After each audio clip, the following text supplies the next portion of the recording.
A man, one last chance, and a decision that could destroy everything.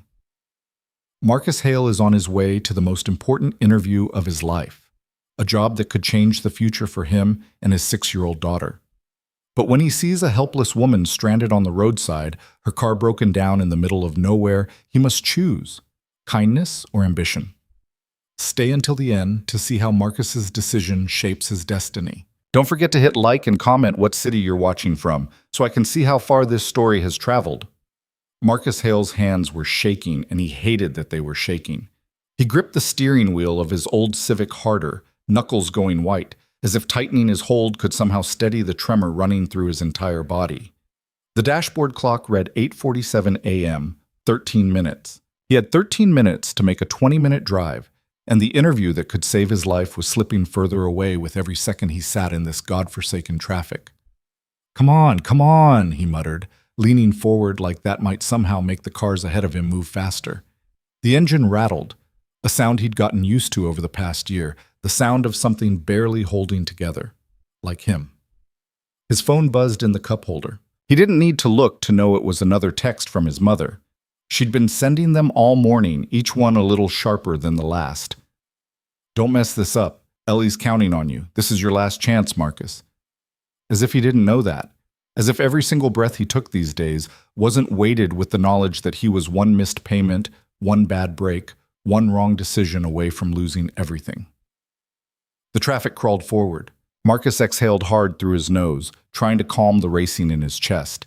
He'd practiced for this interview every night for 2 weeks, sitting at the kitchen table after Ellie went to bed, going over technical questions, rehearsing his answers, memorizing the company's mission statement and recent projects. He knew the material inside and out. He was ready. He just needed to get there. The road ahead finally opened up, and Marcus pressed the gas pedal, feeling the Civic lurch forward with a concerning whine. He didn't care. He had 11 minutes now. He could make it. He had to make it. He'd been out of work for 8 months. 8 months of watching his savings drain away, of rationing groceries, of lying to Ellie about why they couldn't go to the movies anymore, why her birthday party this year would be small and special instead of the bounce house extravaganza she'd been dreaming about. 8 months of his mother's pointed looks and barely concealed disappointment, of sending out resume after resume into the void, of phone screens that went nowhere, and first-round interviews that never led to second rounds. This job, lead mechanical engineer at Kellerman Industries, was different. It was the kind of position he'd been working toward his whole career before everything fell apart. Good salary, benefits, stability, the kind of job that would let him sleep at night without calculating how many days he could stretch a gallon of milk. The kind of job that would prove to his mother, and to himself, that he wasn't a complete screw-up. Marcus checked the clock again. 8:51. The Kellerman building was still 15 minutes away in good traffic, and traffic was never good on the interstate at this hour. His chest tightened. He switched lanes, accelerating past a slow-moving sedan, and that's when he saw her. At first he thought it was a mirage, some trick of the morning light. But no, there she was. A woman standing next to a sleek black BMW on the shoulder of the highway, hood up, one hand shading her eyes as she looked down the empty stretch of road. She wore a dark blazer and skirt, professional, out of place on this desolate stretch between exits.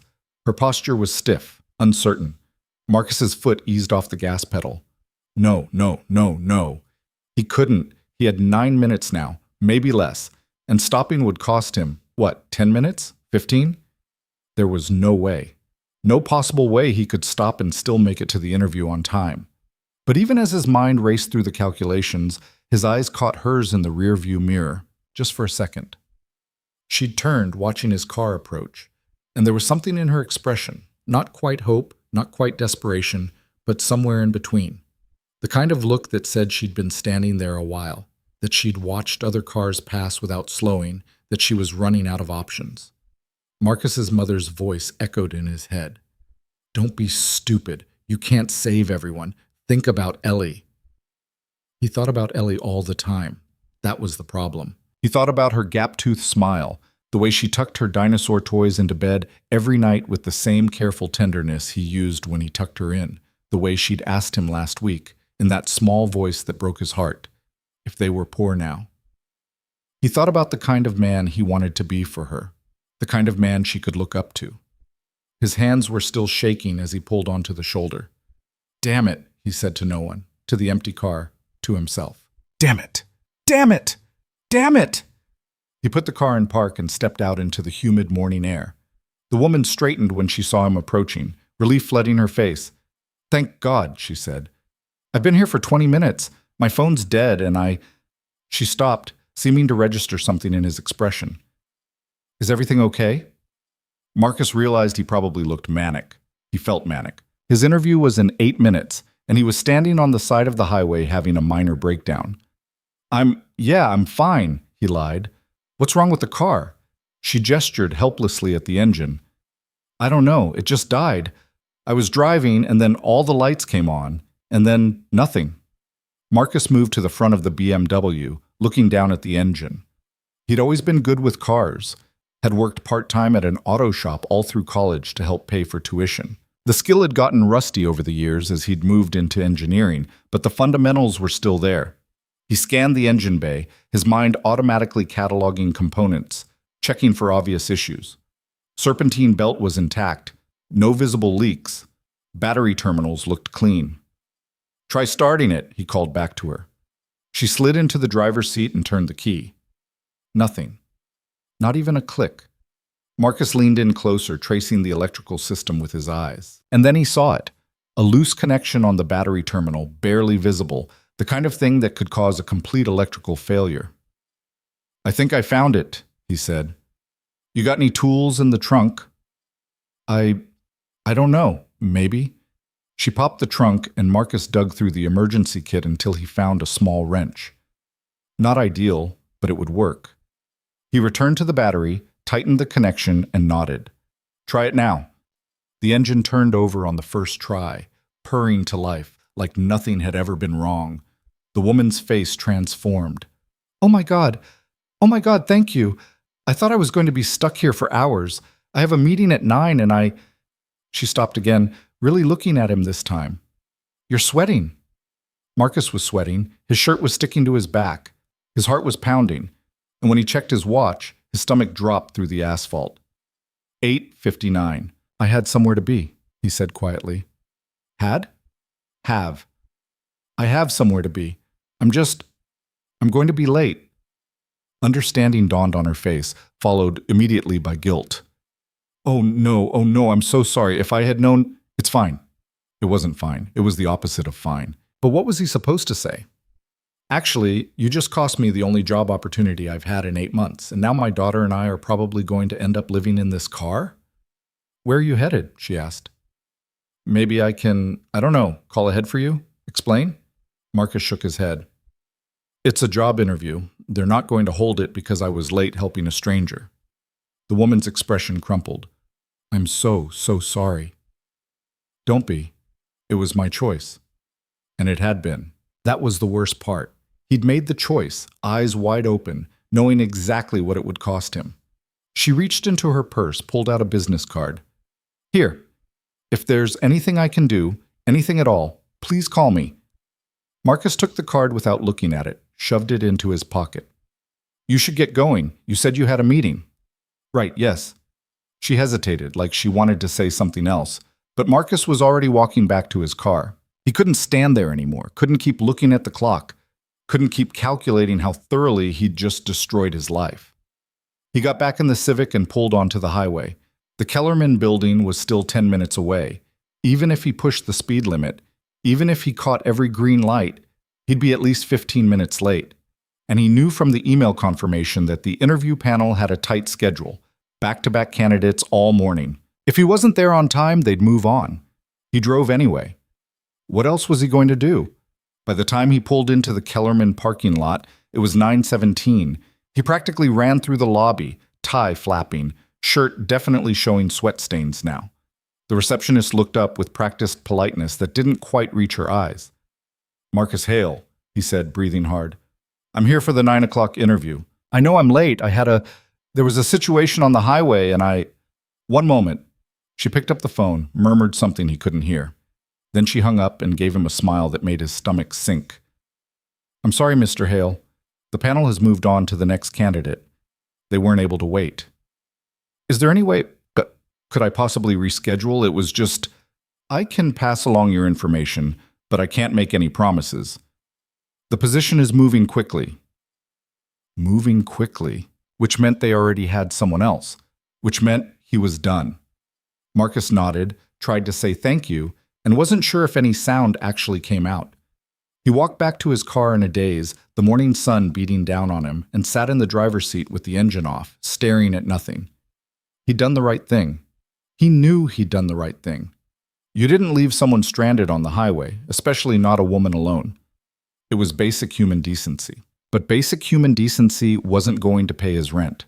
It wasn't going to buy Ellie new shoes when she inevitably outgrew her current ones in another month. It wasn't going to prove to his mother that he was capable of taking care of his own daughter. His phone buzzed. Another text from his mother. How did it go? Marcus couldn't bring himself to respond. Instead, he started the car and drove home in silence, trying not to think about what he was going to say to Ellie when she asked him later with her bright, trusting eyes if he got the job. The apartment was quiet when he walked in. His mother had taken Ellie to school, a favor she did twice a week, though she never let him forget that she was doing it. The silence felt oppressive. Marcus dropped his keys on the kitchen counter and stood there, untying his tie with numb fingers. The business card the woman had given him was still in his pocket. He pulled it out, looked at it for the first time. Adrienne Cole, Chief Executive Officer, Cole Enterprises, a CEO. He'd helped a CEO and missed his interview to do it. The irony was almost funny. Almost. Marcus crumpled the card and tossed it toward the trash can. It hit the rim and bounced onto the floor. He didn't pick it up. His phone rang. Unknown number. For one desperate, irrational second, he thought maybe it was Kellerman calling to give him another chance. But when he answered, it was a robocall about extending his car warranty. He hung up and sank onto the couch, still wearing his interview clothes, staring at the ceiling. This was rock bottom then. This was what it felt like. 3 days later, Marcus was on a construction site in work boots and a hard hat, hauling lumber in the blazing sun. He'd found the job through a buddy from high school who managed a crew. It wasn't engineering. It wasn't even close to engineering. But it paid daily in cash, and cash was what he needed right now. His savings account had exactly $347 in it. Rent was due in 2 weeks. The work was brutal. Manual labor had never been his strong suit. He'd always been more comfortable with blueprints than sledgehammers, and his body reminded him of that fact with every aching muscle. By lunchtime on the first day, his hands were blistered. By the end of the week, his back felt like it was held together with duct tape and regret. But he kept showing up. Because that's what you did when you had a daughter counting on you. You look like hell, his crew chief Danny said one afternoon, tossing Marcus a water bottle. You sure you're cut out for this? Marcus drained half the bottle before answering. Do I have a choice? Danny shrugged. Everyone's got choices, man. Question is which ones you can live with. Marcus thought about that as he went back to work. Thought about the choice he'd made on the highway. Thought about the woman's face when her car started. Thought about the interview he'd missed. He still wasn't sure if he could live with it, but he was trying. His mother's judgment, on the other hand, was something he definitely couldn't live with. She showed up at his apartment on a Saturday morning, unannounced as always, with Ellie in tow. Ellie ran straight to him, wrapping her small arms around his waist, and for a moment everything was okay. For a moment, the exhaustion and the financial panic and the constant low-level dread all faded into the background.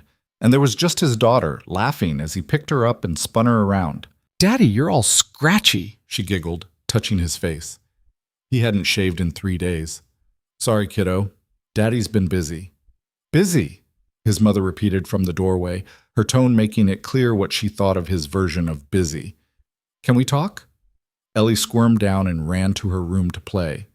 Marcus braced himself. "You look terrible," his mother said, settling onto the couch, with the air of someone preparing for a long, unpleasant conversation. "When's the last time you slept?" "I sleep fine." "Don't lie to me, Marcus. I can see it all over your face. You're running yourself into the ground with this construction nonsense." "It's not nonsense. It's a paycheck.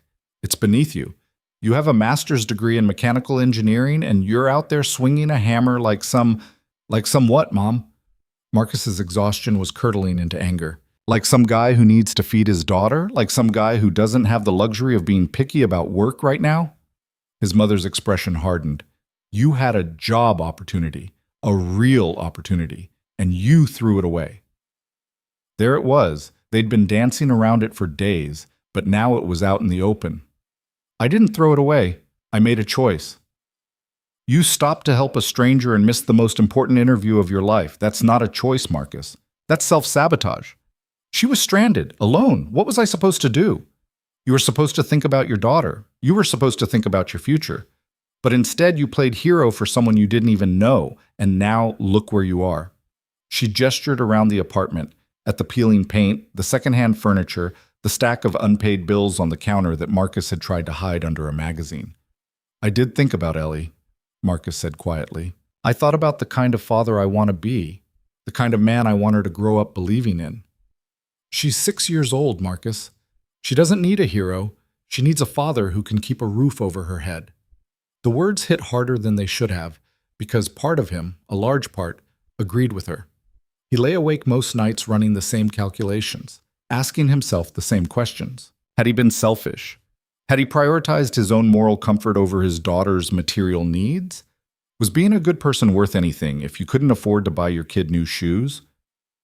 I'm doing the best I can, he said, and hated how defeated he sounded. His mother stood, gathering her purse. Your best isn't good enough. It hasn't been good enough for a while now, and one of these days, you're going to have to face that. She left without saying goodbye, the door clicking shut with a finality that echoed through the apartment. Marcus stood there for a long moment, fists clenched, trying to breathe through the anger and shame and exhaustion. Then Ellie called from her room, asking if he wanted to play dinosaurs, and he unclenched his fists and went to be her dad, because that was the one thing he could still do right. The weeks blurred together after that. Work, sleep, Ellie, repeat. Marcus's body adapted to the physical demands of construction. The blisters hardened into calluses. The muscle aches became background noise. But the mental weight didn't get lighter. If anything, it got heavier. Every morning he woke up and checked his email, hoping for a response to one of the dozens of job applications he'd sent out. Every morning, there was nothing. Or worse than nothing, automated rejection emails that didn't even pretend a human had read his resume. Danny tried to cheer him up one afternoon, clapping him on the shoulder as they packed up tools at the end of the day. You know, you're not half bad at this. Ever thought about making it a career?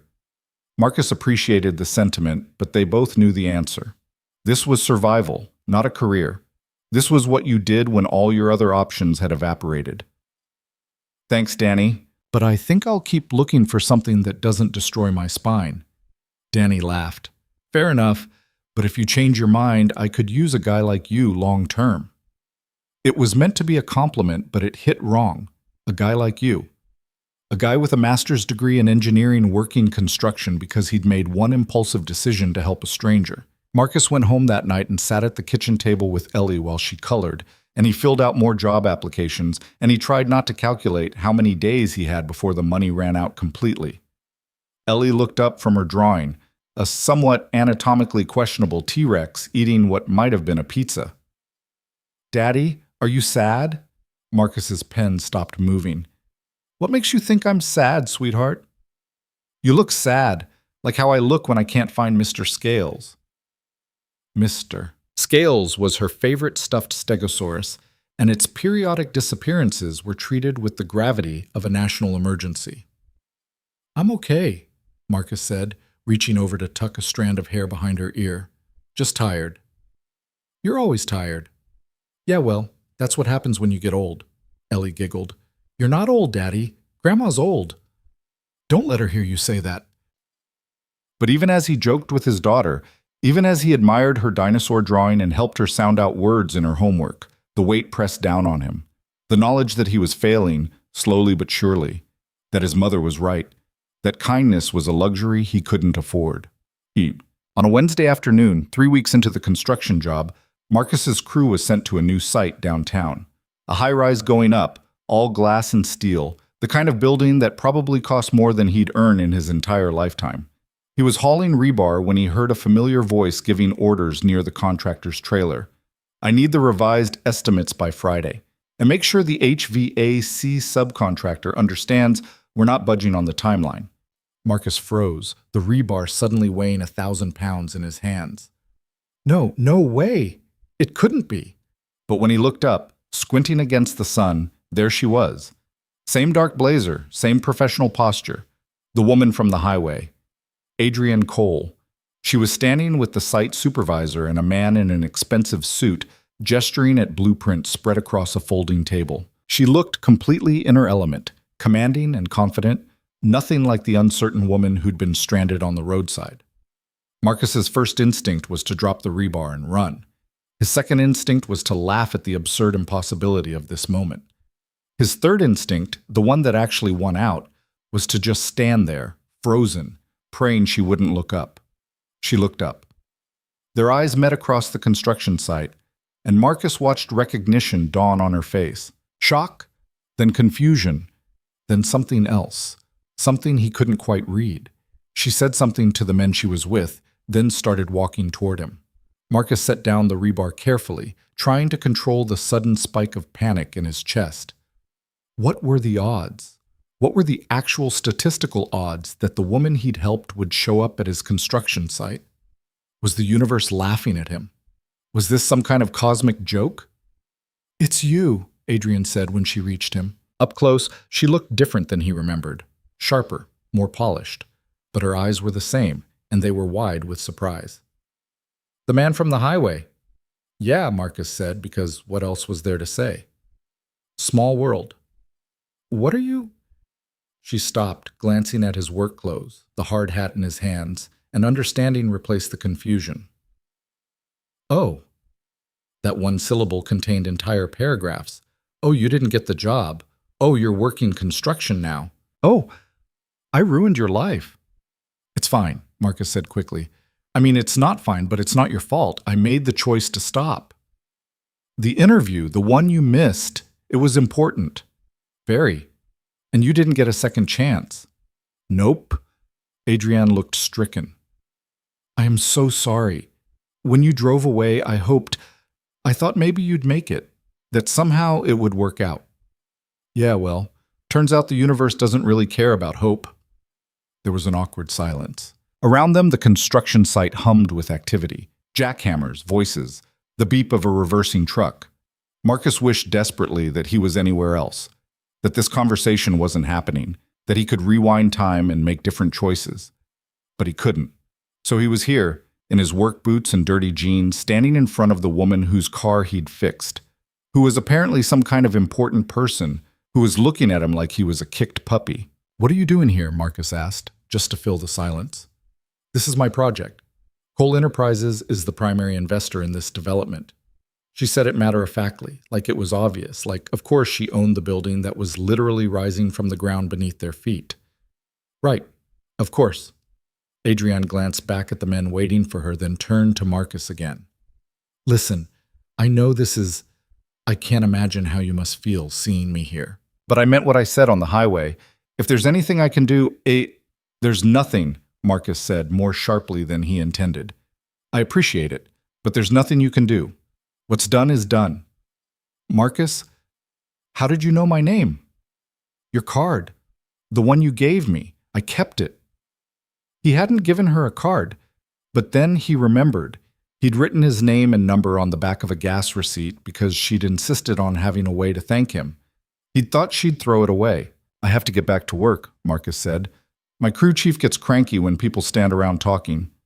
"Wait," Adrienne pulled out her phone. Can we talk? Later, when you're off work? There might be something I can do, a way to make this right." Every instinct Marcus had was screaming at him to say no, to walk away, to not let this woman, this wealthy, powerful woman who lived in a completely different world, feel like she needed to fix him. But then he thought about Ellie, about the rent that was due in 9 days, about the stack of rejections in his email inbox. "Fine," he heard himself say. "I'm off at 6. Adrienne's face brightened with relief. "There's a coffee shop 2 blocks from here. Bennett's. Do you know it?" Marcus nodded. 6:30? 6:30. She smiled, and it transformed her face into something warmer, less corporate. Thank you, really. I'll see you then. She walked back to her meeting, and Marcus picked up the rebar and went back to work, his mind spinning. This was either the best thing that could have happened to him or the worst, and he had absolutely no idea which. Marcus spent the rest of the afternoon distracted, which on a construction site was a good way to lose a finger. Danny noticed and pulled him aside during the 4 o'clock water break. "You all right, man? You've been weird since that lady came by." "I'm fine." "That's the third time you've said you're fine today, which means you're definitely not fine." Danny took a long drink from his water bottle, eyeing Marcus over the rim. "She someone you know?" "Sort of. It's complicated." "It's always complicated with women." Marcus almost laughed. "She's not. It's not like that. She's the CEO of the company funding this whole project." Danny's eyebrows shot up. "The CEO? And she knows you how?" "I helped her a few weeks ago. Car trouble. And now she wants to talk to you." Danny grinned. "Maybe she's going to offer you a job, man. Get you out of this heat." "Yeah, maybe." Marcus didn't believe it, couldn't let himself believe it, because hope was dangerous. Hope was what got you hurt. The last 2 hours of the shift dragged like they were moving through concrete. Marcus kept checking his watch, kept catching himself replaying the conversation in his head, kept trying to figure out what Adrienne Cole could possibly want to talk about. By the time 6 o'clock rolled around, his nerves were shot and his shirt was soaked through with sweat.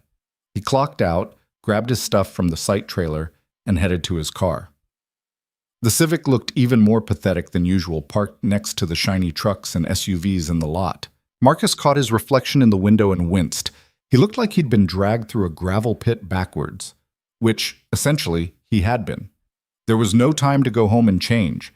Bennett's Coffee was only 2 blocks away, and if he left now, he'd have just enough time to wash his face in their bathroom and try to look marginally less homeless. The coffee shop was one of those trendy places with exposed brick and Edison bulbs, the kind of establishment that charged $7 for a latte and made you feel poor just walking through the door. Marcus did exactly that, nodding awkwardly at the barista, a kid with a man bun and sleeve tattoos who looked at Marcus's work clothes with barely concealed disdain. The bathroom mirror confirmed his worst fears. He looked exhausted. Dirt streaked across his forehead. His hair was a mess, and there were dark circles under his eyes that no amount of sleep would fix. He washed his face and hands, tried to finger comb his hair into something resembling order, and gave up. This was as good as it was going to get. Adrienne was already there when he came out, sitting at a corner table with 2 cups of coffee in front of her. She'd changed since the construction site, traded the blazer for a simple white blouse, let her hair down. She looked younger this way, less intimidating, almost approachable. "I wasn't sure how you took your coffee," she said as he sat down, sliding one of the cups toward him. "So I got it black. There's cream and sugar on the table if you need it." "Black's fine, thanks." They sat in awkward silence for a moment, both of them pretending to be very interested in their coffee. Around them, the shop hummed with the low murmur of conversation, the hiss of the espresso machine, someone typing aggressively on a laptop in the corner. "I've been thinking about what happened," Adrienne finally said. "Ever since the highway, I tracked down which company you were interviewing with." Marcus's head snapped up. "How did you, The time, the direction you were heading, the fact that you said it was an engineering position. It wasn't that hard to figure out." She leaned forward slightly. "Kellerman Industries, lead mechanical engineer." "You did your homework." "I wanted to understand what I'd cost you, what you'd sacrificed." She paused, her fingers tightening around her coffee cup. "I called them, asked about the position." Marcus felt something cold settle in his stomach. "And?" "They filled it 2 weeks ago. Some guy from Boston with an impressive resume and absolutely no personality, according to my source in their HR department." She said it with a slight edge of distaste. "They didn't even put you on a callback list." "Yeah, well, that's what happens when you don't show up on time. That's what happens when you stop to help someone in need, and the system punishes you for basic human decency." Adrienne's voice had gone sharp. "It's not fair." "Life's not fair. I think I learned that around age 7. It should be, though. Or at least, there should be consequences when someone does the right thing and gets screwed for it." Marcus took a drink of his coffee to buy himself time. It was good coffee, probably the best he'd had in months, which somehow made this whole situation worse. Here he was, sitting across from a woman who probably spent more on coffee in a week than he made in a day, talking about fairness like it was something that actually existed in the world. "Why am I here, Ms. Cole?" "Adrienne, please." "Fine." "Adrienne, why am I here? You said you wanted to make things right, but we both know there's no making this right. What's done is done." Adrienne set down her cup and looked at him directly, and there was something in her eyes that made him sit up straighter. "I want to offer you a job." Marcus's first reaction was to laugh. He actually did laugh, a short, bitter sound that made the barista glance over. "You want to offer me a job?" "Yes." Doing what? Construction? Because I'm already doing that." "No, engineering. What you're actually qualified to do." She pulled a folder from her bag and slid it across the table. "Cole Enterprises has a manufacturing division. We build industrial automation systems, mostly for automotive and aerospace clients. We've been looking for a senior mechanical engineer for 3 months. The position reports directly to our VP of operations." Marcus stared at the folder like it might bite him. "You're offering me a job out of guilt." "I'm offering you a job because you're qualified and because I owe you. Those aren't mutually exclusive." "You don't owe me anything. I chose to stop. And I chose to accept your help instead of insisting you keep driving. We both made choices that day, Marcus. The difference is mine worked out fine and yours destroyed your career prospects." She tapped the folder. "This is me trying to balance the scales." Marcus opened the folder with shaking hands. Inside was a job description, salary information, benefits package. His eyes caught on the salary number and stuck there. It was more than the Kellerman position, significantly more. "This is too much," he said quietly. "It's market rate for someone with your experience." "You don't know anything about my experience. I know you have a master's in mechanical engineering from a good school. I know you worked for 6 years at Morrison Tech before they went under. I know you were senior engineer on 3 major projects that came in under budget and ahead of schedule. I know—" "Okay, stop." Marcus held up a hand. "You really did your homework. I told you I wanted to understand what you'd given up. And what if I'm not as good as my resume says? What if you hire me and I'm terrible? Then I'll fire you. This isn't charity, Marcus. I'm not offering you a pity job. I'm offering you a position that needs to be filled, and you're qualified to fill it."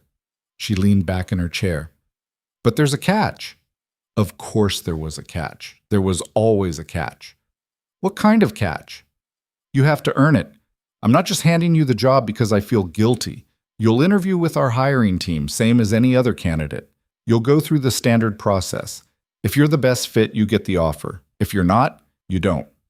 Marcus processed that. "So you're giving me a second interview. That's it." "That's it.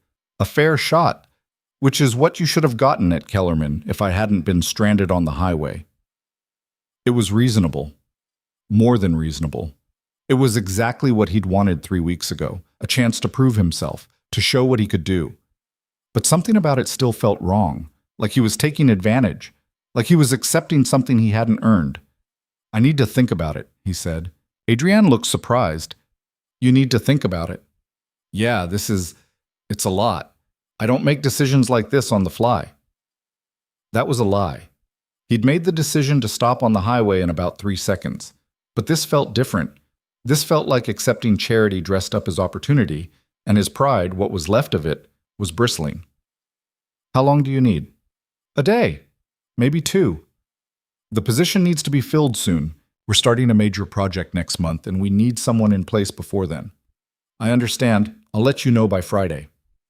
Adrienne studied him for a long moment, and Marcus had the uncomfortable feeling that she could see right through him, could see all the fear and pride and desperation he was trying to hide.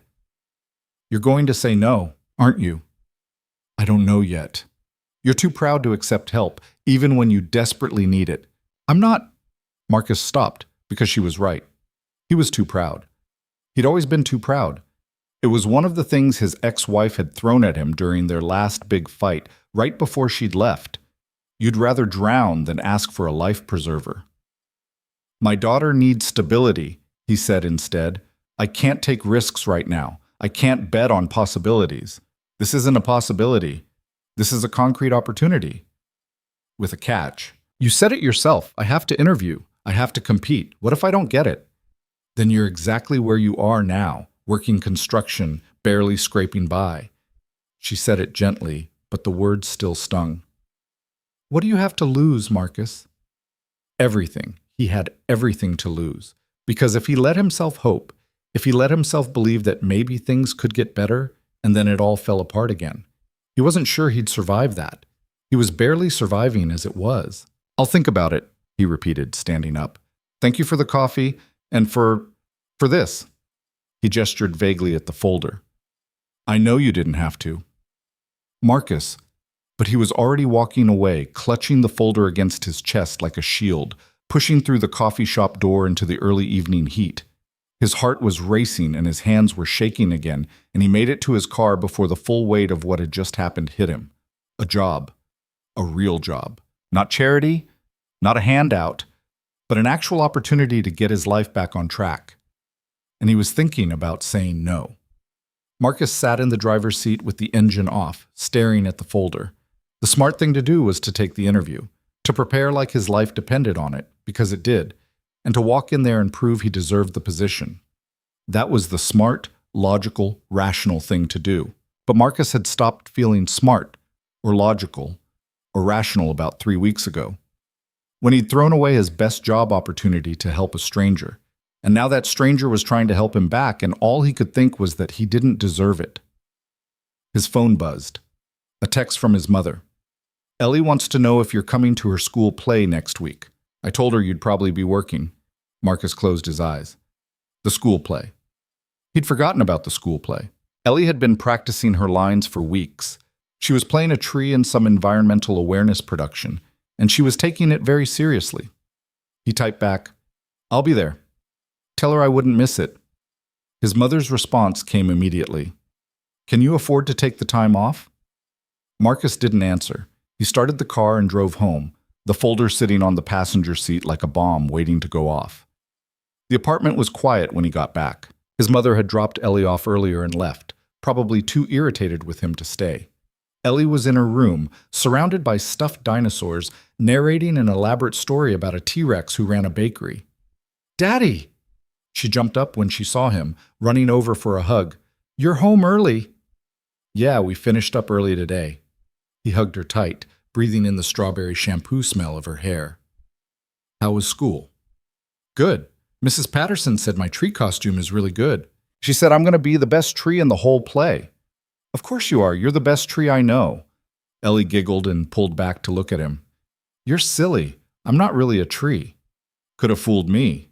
They made dinner together, boxed mac and cheese with hot dogs cut up in it, because that was what they could afford and what Ellie would actually eat. She chattered the whole time about school, about her friend Madison, who had lost another tooth, about how the class hamster had escaped and they'd found him in the reading corner eating someone's homework. Marcus listened and responded and tried to be present, but his mind kept drifting back to the folder, to Adrienne Cole's offer, to the choice he had to make. After dinner, after Ellie's bath, after stories and tucking in, and the elaborate ritual of making sure all her dinosaurs were properly arranged on the shelf, Marcus sat at the kitchen table and opened the folder again. The job description was impressive, the kind of work he'd dreamed about doing when he'd first gotten into engineering, complex systems, cutting-edge technology, real problem-solving instead of just maintaining existing equipment. The salary would change everything. He could move to a better apartment, one where the heat actually worked and the neighbors didn't scream at each other at 2 a.m. He could buy Ellie the bounce house birthday party she'd been wanting. He could stop lying awake at night calculating how many more months until they were completely broke. But he'd have to interview for it. He'd have to sit across from Adrienne Cole's hiring team and prove he was worth taking a chance on. And what if he wasn't? What if they took one look at him and saw exactly what his mother saw? A guy who couldn't hold it together, who made impulsive decisions, who was too proud and too stubborn and too broken to be reliable. His phone rang, startling him out of his spiral. Unknown number. He almost didn't answer, but something made him pick up. Marcus Hale? Yeah, who's this? This is David Chen from Kellerman Industries. I'm calling about the position you interviewed for, or, well, were scheduled to interview for. Marcus's heart stopped. I thought that position was filled. It was. But the candidate we hired just gave notice. Turns out he took another offer. We're reopening the search, and I wanted to reach out to you first. I know you had some trouble making it to the original interview, but your resume was strong, and we'd like to give you another shot if you're still interested. Marcus couldn't breathe. This was impossible. This didn't happen. The universe didn't just hand you second chances like this. Mr. Hale, are you there? Yeah, I'm here. Sorry. Yes, I'm definitely still interested. Great. How does next Tuesday work for you? 10 in the morning? Tuesday is perfect. Excellent. I'll send you a confirmation email with all the details. Looking forward to meeting you. The call ended, and Marcus sat there staring at his phone like it had just performed a magic trick. 2 job opportunities. After 8 months of nothing, he now had 2 interviews lined up. The Kellerman position he'd originally wanted and the Cole Enterprises role that Adrian had offered him. He should have been thrilled. This was everything he'd been praying for. But instead, all he felt was a creeping sense of dread.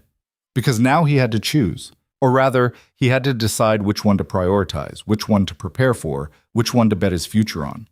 And he'd never been good at choices. His track record proved that. Marcus pulled out his laptop and started researching, trying to compare the 2 positions objectively. Kellerman was stable, established, a known quantity. Cole Enterprises was newer, riskier, but with potentially more room for growth. The salaries were comparable. The benefits were similar. On paper, they were both good options. But Kellerman felt earned. He'd worked for that interview, had prepared for it, had sacrificed for it. Cole Enterprises felt like charity, no matter what Adrian said about it being a fair shot. His mother would tell him to take Kellerman. No question. It was the safer bet, the one that didn't involve any complicated emotional baggage or feelings of indebtedness. But something in his gut was pulling him toward Cole Enterprises. Maybe it was pride, the desire to prove that his decision to stop that day hadn't been for nothing, that good things could come from choosing kindness. Or maybe it was just exhaustion, the bone-deep weariness of fighting so hard for so long with nothing to show for it. He worked late into the night, preparing answers to potential interview questions, reviewing technical concepts he hadn't touched in months, trying to rebuild the confidence that had been beaten out of him by 8 months of rejection. By the time he finally crawled into bed, it was past midnight. He had to be up at 5 for work. 4.5 hours of sleep if he fell asleep immediately, which he wouldn't because his brain was still racing. Tomorrow he'd have to tell Danny he needed Tuesday off. He'd lose a day's pay, but it would be worth it. It had to be worth it. Marcus closed his eyes and tried not to think about all the ways this could go wrong. The next few days blurred together in a haze of exhaustion and anxiety. Marcus worked his construction shifts while mentally rehearsing interview answers. He practiced in the car on the way to and from the site, muttering technical specifications under his breath like a crazy person.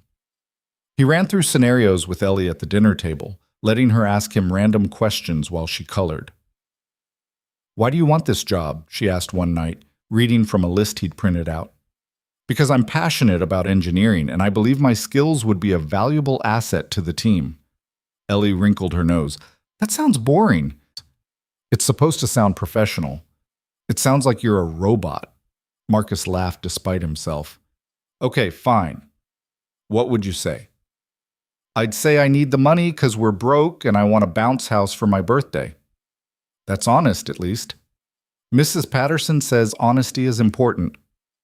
"Mrs. Patterson is right, but sometimes you have to be professional honest instead of regular honest." Ellie considered this. "That sounds like lying." "It's not lying. It's wearing fancy words instead of regular words." His daughter looked skeptical but went back to coloring. Marcus watched her for a moment, this small person who trusted him completely, who believed he could fix anything, who didn't understand yet how fragile their situation really was. He had to nail these interviews, for her, for both of them. Saturday afternoon, his mother showed up unannounced again. This was becoming a pattern, and not one Marcus particularly enjoyed. She let herself in with the spare key he'd given her for emergencies, and found him at the kitchen table surrounded by papers, laptop open, tie draped over the chair back. "You look manic," she observed. "I'm preparing." "For what?" Marcus hesitated. He hadn't told her about either interview yet, hadn't wanted to deal with her opinions and judgments and inevitable disappointment when he inevitably messed it up. But she was looking at him with that expression she got when she knew he was hiding something, and lying to her was more trouble than it was worth. I have 2 job interviews next week, engineering positions. His mother's eyebrows rose. 2? Yeah, Tuesday and Thursday. Well, that's unexpected. She sat down across from him, studying the papers spread across the table. Are you going to tell me about them, or do I have to guess? So he told her about the call from Kellerman, about running into Adrienne Cole at the construction site, about the offer to interview at Cole Enterprises. He left out some of the emotional complexity. His mother didn't need to hear about his crisis of conscience or his struggles with pride, but he gave her the basic facts. She was quiet for a long time after he finished. Then she said, "The Cole interview is charity." "It's not charity. I have to compete for it fair and square." "But you wouldn't have gotten the interview without her feeling guilty about what happened. That's charity, Marcus. Charity dressed up as opportunity." "Maybe, but does it matter? If I'm qualified, if I can do the work, it matters because you'll always wonder if you really earned it. You'll always have that doubt in the back of your mind." She leaned forward. "Take the Kellerman interview. That one you earned." The Kellerman interview only happened because their first choice backed out. That's just as much luck as the Cole opportunity. It's different, and you know it. Marcus rubbed his eyes, feeling a headache building behind them. "I don't know anything anymore, Mom. I'm just trying to keep my head above water here." His mother's expression softened slightly. "I know you are. And I know I'm hard on you. But that's because I want you to succeed, Marcus. I want you to stand on your own 2 feet. I am standing on my own 2 feet. I've been standing on them this whole time." "Barely. You've been barely standing." The words stung because they were true. He had been barely standing, barely surviving, barely holding it together. And maybe that was all he could manage right now. Maybe barely was enough. "I'm doing the best I can," he said quietly. "I know." His mother stood, gathering her purse. "Both interviews are good opportunities. Just make sure you're choosing them for the right reasons. Not because of pride, not because of guilt. Because they're actually the right fit." She left, and Marcus sat there in the empty apartment, staring at his interview notes and wondering if he even knew what the right reasons were anymore. Sunday, he took Ellie to the park. It was a rare day off, and the weather was perfect, warm but not humid, with a breeze that made the heat bearable. Ellie ran straight for the swings, and Marcus pushed her while she shrieked with delight, begging him to push higher, higher. "I'm flying!" she yelled, her hair streaming behind her. Marcus watched her and felt something crack open in his chest. This was why. This was the right reason. Not pride, not guilt, not proving anything to anyone. Just this. His daughter laughing, carefree, safe. If he could give her that consistently, if he could build a life where she didn't have to worry about money or moving or whether her dad was okay, then nothing else mattered. He'd take both interviews. He'd prepare as hard as he could. And whichever one worked out, whichever door opened, he'd walk through it without looking back. On the swings, Ellie was still flying, still laughing, still believing that her dad could do anything. Marcus was going to try like hell not to prove her wrong. Monday night, the night before the Kellerman interview, Marcus couldn't sleep. He lay in bed staring at the ceiling, running through potential questions and answers, second-guessing every word choice, every inflection. At 2 a.m, he gave up and went to the kitchen to make coffee. His interview clothes were laid out on the couch. The same suit he'd worn 3 weeks ago, now cleaned and pressed. He'd gotten a haircut that afternoon, had trimmed his nails, had done everything he could think of to look professional and put together. But he still felt like an imposter, like someone playing dress-up, pretending to be the kind of person who deserved a job like this. At 3 a.m, his phone buzzed with a text. From Adrienne, "Good luck tomorrow. You're going to do great." Marcus stared at the message. How did she even know about the Kellerman interview? Had she been keeping tabs on him? The thought should have been creepy, but instead it was oddly comforting. Someone believed in him, even if he didn't believe in himself. He typed back, "Thanks. How did you know?" Her response came immediately, like she'd been awake too. "I have a contact in their HR department. Word gets around. You have contacts everywhere. Hazard of the job. Get some sleep, Marcus. You'll need it. Can't sleep. Nervous? Terrified." There was a long pause, then, "That's good. Means you care. People who aren't scared don't try hard enough." Not sure that's comforting. It's not meant to be comforting. It's meant to be true. Marcus found himself smiling despite the anxiety. You're not great at pep talks.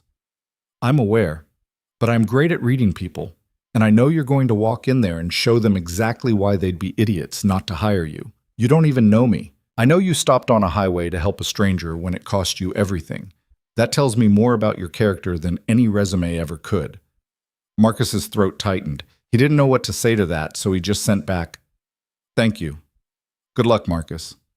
Really? He went back to bed and still didn't sleep, but somehow the terror had shifted into something else, something that felt almost like hope.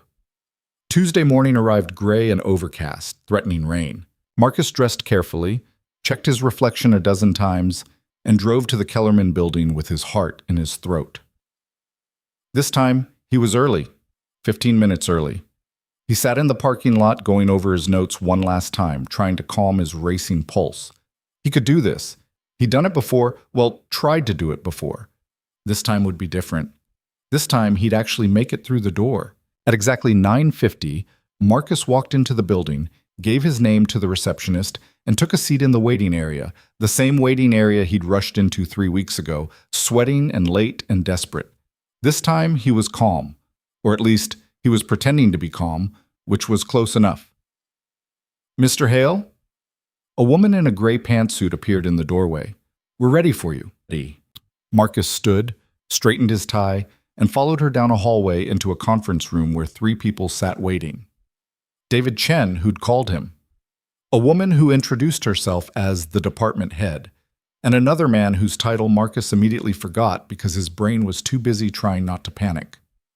"Thank you for coming in," David said, gesturing to a chair. "We appreciate your flexibility in rescheduling." "Of course. Thank you for the opportunity."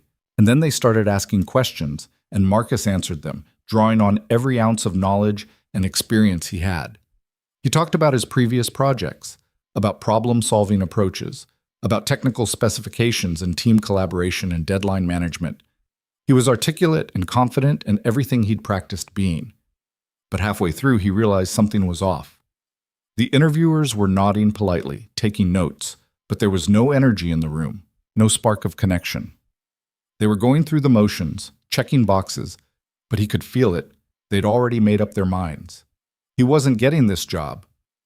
The realization should have devastated him, but instead it just made him tired. So tired. He finished the interview on autopilot, shook everyone's hands, thanked them for their time, and walked back to his car in a daze. It wasn't enough. He'd done everything right, and it still wasn't enough. Marcus sat in the parking lot and called Adrienne without thinking about it. She answered on the second ring. "How did it go?" "I bombed." "I'm sure you didn't." "I didn't bomb the interview. I did fine, but I could tell they're not going to hire me." He laughed, a hollow sound. "I don't know why I thought this time would be different."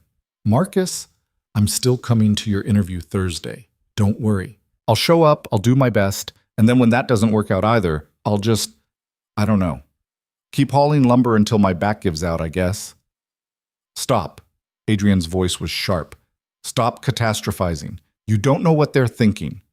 "I know exactly what they're thinking. They're thinking I'm not the right fit, and they're probably right. Come to my office. Right now." "What?" "Cole Enterprises, downtown. Come to my office. We need to talk. And I'm not doing this over the phone." "Adrienne, I can't just—" "You can, and you will. I'll text you the address. Be there in 30 minutes. She hung up before he could argue. Marcus sat there for a long moment, then started the car and drove downtown, because apparently he was incapable of saying no to this woman. The Cole Enterprises building was glass and steel, all sharp angles and reflective surfaces that made Marcus feel small just looking at it. He found parking in a visitor spot and checked his phone. Adrienne's text had included the address and a floor number, 23rd, along with instructions to tell security he was expected. The lobby was all marble and minimalist furniture, the kind of place where his construction boots would have left scuff marks. Good thing he was still wearing his interview shoes. A security guard at the desk looked up as he approached, and Marcus cleared his throat. "I'm here to see Adrienne Cole. She's expecting me." The guard checked his computer, nodded, and handed Marcus a visitor badge. 23rd floor, elevators are to your right." The elevator was empty except for Marcus and his reflection in the polished metal doors.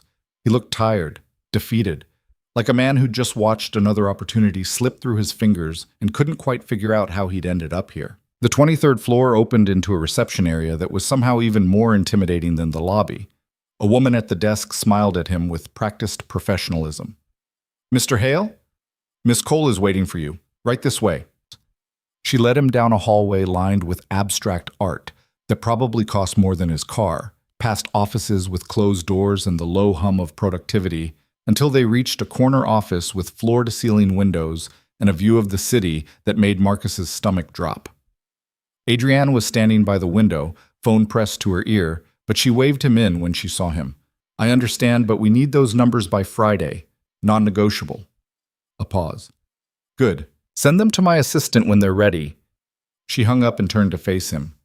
"You made it. You didn't give me much choice." "I gave you exactly as much choice as you gave me on the highway." She gestured to a chair. "Sit. You look like you're about to pass out."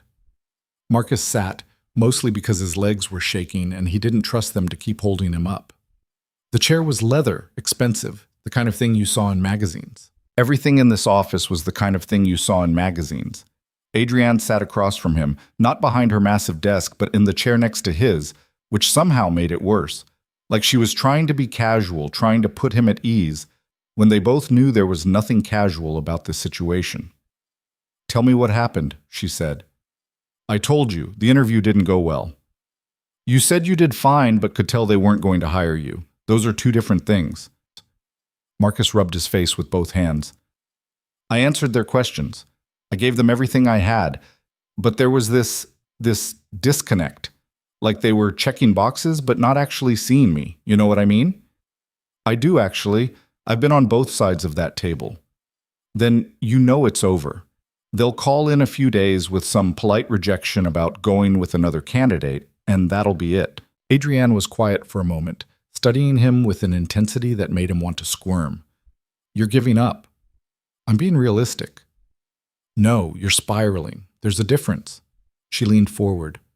"Marcus, you've spent 8 months getting rejected. I get it.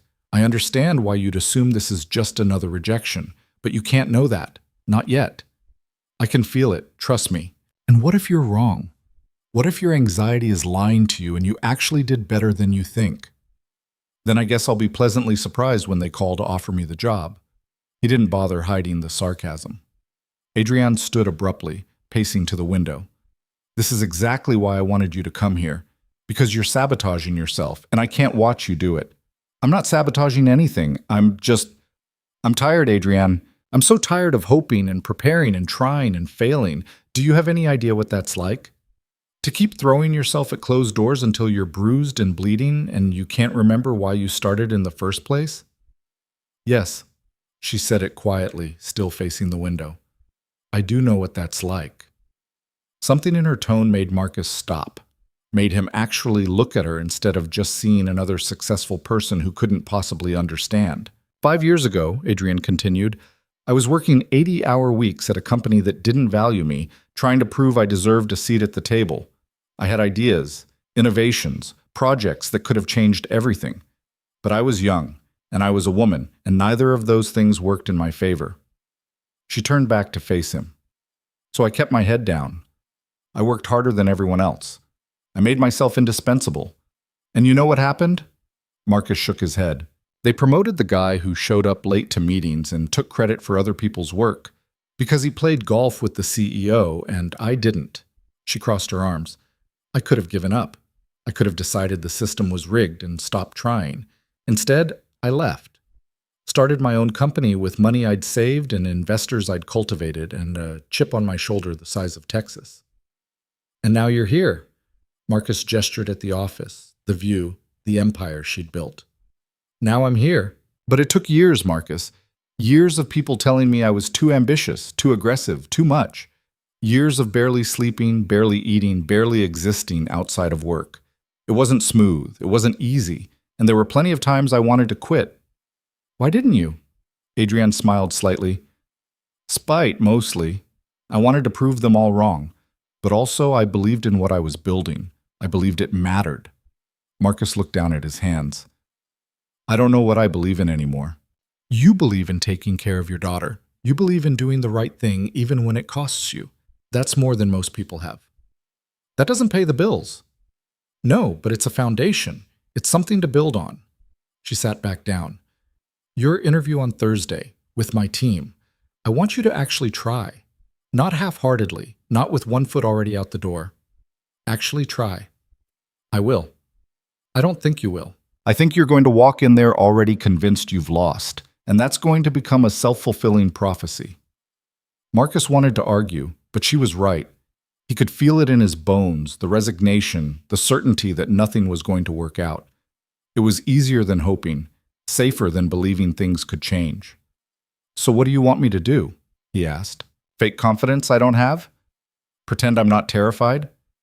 I want you to remember who you were before the last 8 months beat you down. The engineer who led projects. The man who stopped to help a stranger. That person is still in there, Marcus. You just have to find him again. What if he's gone? He's not. He's just buried under a lot of fear and exhaustion. Adrienne stood again, this time moving to her desk. She pulled out a file folder, different from the one she'd given him at the coffee shop, and handed it to him. These are the details for Thursday's interview. Time, location, names of the people you'll be meeting with. I want you to research them, find out what they've worked on, what matters to them. Come prepared. Marcus took the folder. You're helping me prepare for an interview that you said I had to earn on my own. I'm leveling the playing field. You've been out of work for 8 months. You're rusty. This just gets you back to where you would have been if Kellerman had hired you the first time. It was a rationalization, and they both knew it, but Marcus didn't argue. He opened the folder and scanned the names. 3 people, all with impressive credentials and long lists of publications. This is a lot, he said. You have 2 days. That's plenty of time if you actually use it. Marcus looked up at her. Why are you doing this? And don't say it's because you owe me. We both know this is way beyond paying back a favor. Adrienne was quiet for a long moment. Then she said, when I started this company, someone gave me a chance I didn't think I deserved. An investor who believed in me when I barely believed in myself. He told me that talent is common, but character is rare, and anyone who would risk their own success to help someone else was worth betting on. She met Marcus's eyes. I'm betting on you, Marcus. Don't make me regret it. The weight of that settled on his shoulders, heavier than any burden he'd carried in months. This wasn't just about him anymore. It was about proving Adrienne's judgment wasn't misplaced, about justifying her faith in him. I'll do my best, he said. I know you will. Now get out of here. You have research to do. Marcus stood, folder in hand, and made it halfway to the door before turning back. Adrienne? Yeah? Thank you for all of this. For seeing something in me I can't see right now. She smiled, and it was genuine this way, warm. You'll see it again, soon. Marcus left the office feeling lighter than he had in weeks. Maybe it was false hope. Maybe he was setting himself up for another fall. But for the first time in a long time, he felt like maybe, just maybe, things could actually work out. He spent the rest of Tuesday and all of Wednesday researching, preparing, practicing. He read every paper the interview panel had published, watched their conference presentations online, studied the company's recent projects until he could recite them in his sleep. Ellie helped again, quizzing him from the folder while she ate cereal and swung her legs under the kitchen table. What's your biggest weakness? She read, mangling the pronunciation of weakness, but getting close enough. I sometimes focus too much on perfectionism, which can slow down my initial progress, but I've learned to balance thoroughness with efficiency. Ellie made a face. That's boring. It's professional. You should say something fun, like, my biggest weakness is I'm scared of spiders. Marcus laughed. I don't think that's what they're looking for, kiddo. But it's true. Remember when that spider was in the bathroom and you made me kill it? I didn't make you kill it. You volunteered. Because you were standing on the toilet. Strategic positioning. Ellie giggled, and Marcus felt some of the tension ease from his shoulders. This was what mattered. Not the interviews, not the jobs, not proving anything to anyone. Just this, his daughter laughing, safe, happy. Everything else was just details. Wednesday night, his mother called. How are you feeling about tomorrow? She asked. No preamble, no small talk. Nervous, prepared, terrified. That's normal. Thanks. Very comforting, she sighed. Marcus, I know I've been hard on you, but I need you to know that I believe in you. Even when I'm criticizing, even when I'm pushing, it's because I see what you're capable of, and I hate watching you settle for less. Marcus felt his throat tighten. His mother wasn't big on emotional declarations. This was about as close as she got to a pep talk. I'm trying, Mom. I really am. I know you are. And tomorrow you're going to walk in there and show them exactly what you can do. Not because you're desperate, not because you need this, because you're good at what you do and they'd be lucky to have you. What if I mess it up? Then you mess it up and you try again. That's life, Marcus. You fall down, you get back up. You've been getting back up your whole life. This is just one more round. After they hung up, Marcus sat in the darkened living room for a while, thinking about everything that had led him here. The choices he'd made, the ones that had been made for him, the random chance and deliberate decisions that had shaped his path, the highway, the broken-down car, the woman who'd turned out to be more than just a stranger in need of help. Maybe Adrienne was right. Maybe character was rarer than talent. Maybe the fact that he'd chosen kindness over ambition that day actually meant something.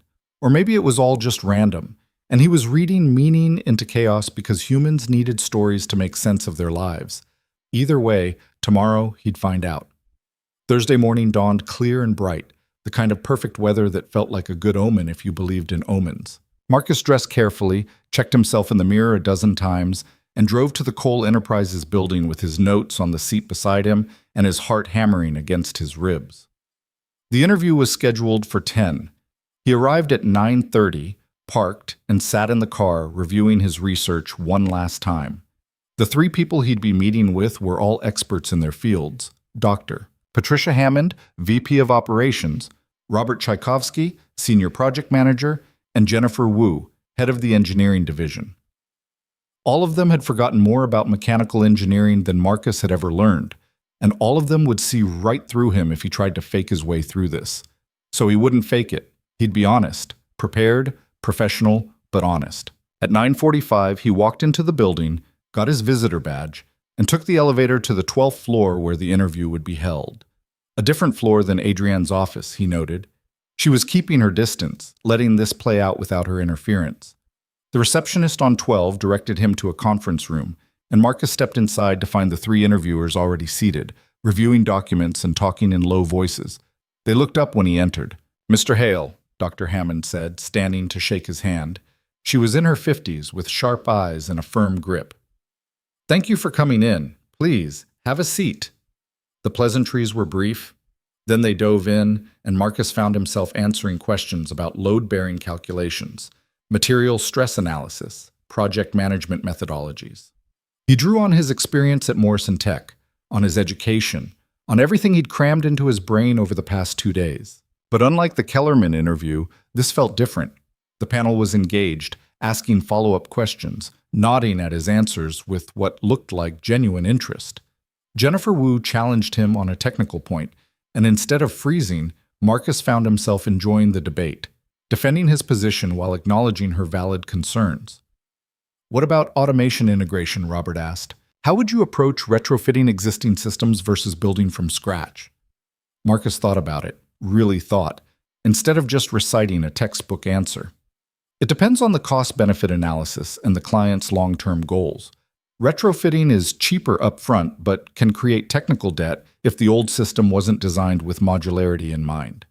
Building from scratch gives you more flexibility but requires bigger initial investment. I'd want to run the numbers on both approaches before making a recommendation. And if the client insisted on retrofitting even after you'd shown them the numbers favored a rebuild, then I'd document my recommendation, implement the retrofit to the best of my ability, and build in contingency plans for when the technical debt came due. Because it would come due. It always does." Robert smiled slightly. "Sounds like you've dealt with stubborn clients before." "Once or twice." Marcus allowed himself a small smile back. "I've learned that sometimes people need to make their own mistakes. My job is to minimize the fallout." The interview continued for another 40 minutes, ranging from technical specifics to hypothetical scenarios to questions about his approach to team collaboration. Marcus answered each one as honestly as he could, drawing on real experiences, admitting when he didn't know something rather than trying to bluff his way through. Finally, Doctor, Hammond glanced at her notes and then at Marcus. One last question. You had a gap in your employment, 8 months. Can you tell us about that? Here it was, the question Marcus had been dreading. He could make excuses, could talk about the company going under and the tough job market, or he could tell the truth. Morrison Tech closed unexpectedly, he said. I was caught off guard, like everyone else who worked there. I started applying for jobs immediately, but the market was tighter than I expected. I got close a few times, made it to final rounds, got positive feedback, but nothing worked out. He paused. And then I missed an important interview because I stopped to help someone whose car had broken down on the highway. That decision cost me a job opportunity I'd worked hard for. The 3 interviewers exchanged glances. Marcus couldn't read their expressions. Why did you stop? Jennifer asked. Because it was the right thing to do. She was alone, stranded, and I had the skills to help. I knew what it would cost me, but I stopped anyway. Do you regret it? Marcus thought about Adrian's office, about this interview, about the chain of events that had led him here. I regret missing the interview. I don't regret helping her. Dr. Hammond nodded slowly. That's an interesting answer. It's an honest one. We appreciate honesty. She stood extending her hand again. Thank you for your time, Mr. Hale. We'll be in touch within a week. Marcus shook hands with all 3 of them, thanked them for the opportunity, and walked out of the conference room feeling like he'd just run a marathon. His shirt was damp with sweat. His hands were shaking, but he'd done it. He'd made it through without falling apart. Whether it was enough, but that was another question entirely. He took the elevator back down to the lobby, stepped out into the sunshine, and was halfway to his car when his phone rang. Unknown number again. He almost didn't answer. He was emotionally exhausted, wrung out, not ready for whatever conversation this was going to be. But he answered anyway, because you never knew. Marcus Hale. Mr. Hale, this is David Chen from Kellerman Industries. Marcus's heart sank. Here it came, the polite rejection he'd been expecting. I wanted to follow up on your interview earlier this week, David continued. I apologize for the delay in getting back to you. It's fine, Marcus braced himself. After discussing with the panel, we'd like to extend you an offer for the lead mechanical engineer position. The salary would be $78,000 annually, with full benefits starting after a 90-day probationary period. Are you interested? Marcus stopped walking, literally stopped in the middle of the parking lot, phone pressed to his ear, trying to process what he'd just heard. What? We'd like to offer you the position. I know you had some concerns about the interview, but the panel was actually very impressed with your technical knowledge and problem-solving approach. We think you'd be a great fit for the team. Yes, I'm interested. Definitely interested. Excellent. I'll send over the formal offer letter this afternoon. You'll have until Monday to review and respond. Do you have any questions? Marcus had about 1,000 questions, but none that his brain could formulate into coherent sentences. No questions, thank you. This is thank you. We're looking forward to working with you, Mr. Hale. The call ended, and Marcus stood there in the parking lot, staring at his phone like it had just sprouted wings and flown away. He'd gotten the job, the Kellerman job, the one he'd been so sure he'd blown. They'd offered it to him. $78,000 a year, benefits, stability, everything he'd been fighting for. His hands were shaking worse now, but for a different reason. Relief, joy, disbelief. They all crashed over him at once, and he had to sit down on the curb before his legs gave out completely. He'd done it. After 8 months of rejection and failure and barely holding on, he'd actually done it. Marcus pulled out his phone to call Ellie, to call his mother, to tell someone, anyone, that things were finally turning around. But before he could dial, another thought stopped him cold. The Cole interview. He'd just finished the Cole interview, and it had gone well, really well, better than he'd dared to hope. And now he had an offer from Kellerman, which meant if Cole came through too, he'd have to choose between them, between the job he'd earned on his own and the job Adrian had given him a shot at, between safety and possibility, between proving his mother right and proving himself to himself. Marcus sat on the curb, phone in hand, and tried to figure out what the hell he was supposed to do now. The answer came faster than he expected. His phone rang again. Adrienne this time. How did it go? She asked without preamble. Good, I think. They seemed engaged, asked good questions. I felt like they actually listened to me. That's excellent. Patricia just texted me. She said you handled yourself well. Very well, actually. She's not supposed to tell you that. She's worked for me for 6 years. She tells me everything. Adrienne paused. I'm proud of you, Marcus. You showed up and gave it everything you had. I got another offer. Silence on the other end, then carefully. Kellerman? Yeah, they called right after I left your building. 78,000, full benefits after 90 days. That's a good offer. It's a great offer. It's everything I needed. But, Marcus laughed, hollow, but now I don't know what to do. If your team offers me the position, I'll have to choose, and I don't know how to make that choice. Then let me make it easier for you, Adrienne said. Don't wait for our offer. Take the Kellerman job. What? You earned that one, fair and square. No complications, no questions about whether you deserved it. Take it, Marcus. It's a good opportunity. But your interview went well. What if they offer me the position? Then you'll have to turn it down. But that's okay. We'll find someone else, and you'll have the job you fought for. Her voice was gentle. I wanted to give you a chance. I did that. What you do with it is up to you, but you don't owe me anything. You never did. Marcus felt something unknot in his chest. You're sure? I'm sure. Take the Kellerman job. Start fresh. Build something good. She paused.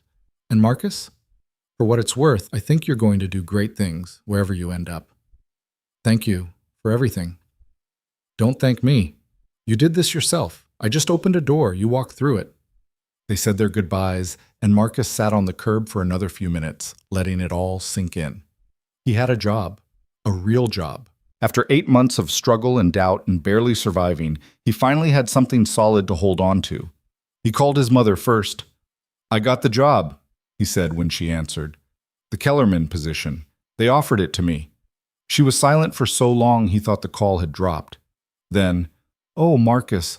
Oh, honey, that's wonderful. I'm so proud of you. I start in 2 weeks. 78,000 a year. That's amazing. You did it. You actually did it. Yeah, I guess I did. They talked for a few more minutes, his mother already planning how to celebrate, talking about what this would mean for Ellie, for their future. When they hung up, Marcus called the construction site and told Danny he wouldn't be coming back. Good for you, man, Danny said, genuine warmth in his voice. I knew you weren't going to be hauling lumber forever. Go build something that matters. Finally, Marcus drove to Ellie's school. It was almost pickup time anyway, and he couldn't wait another 2 hours to tell her.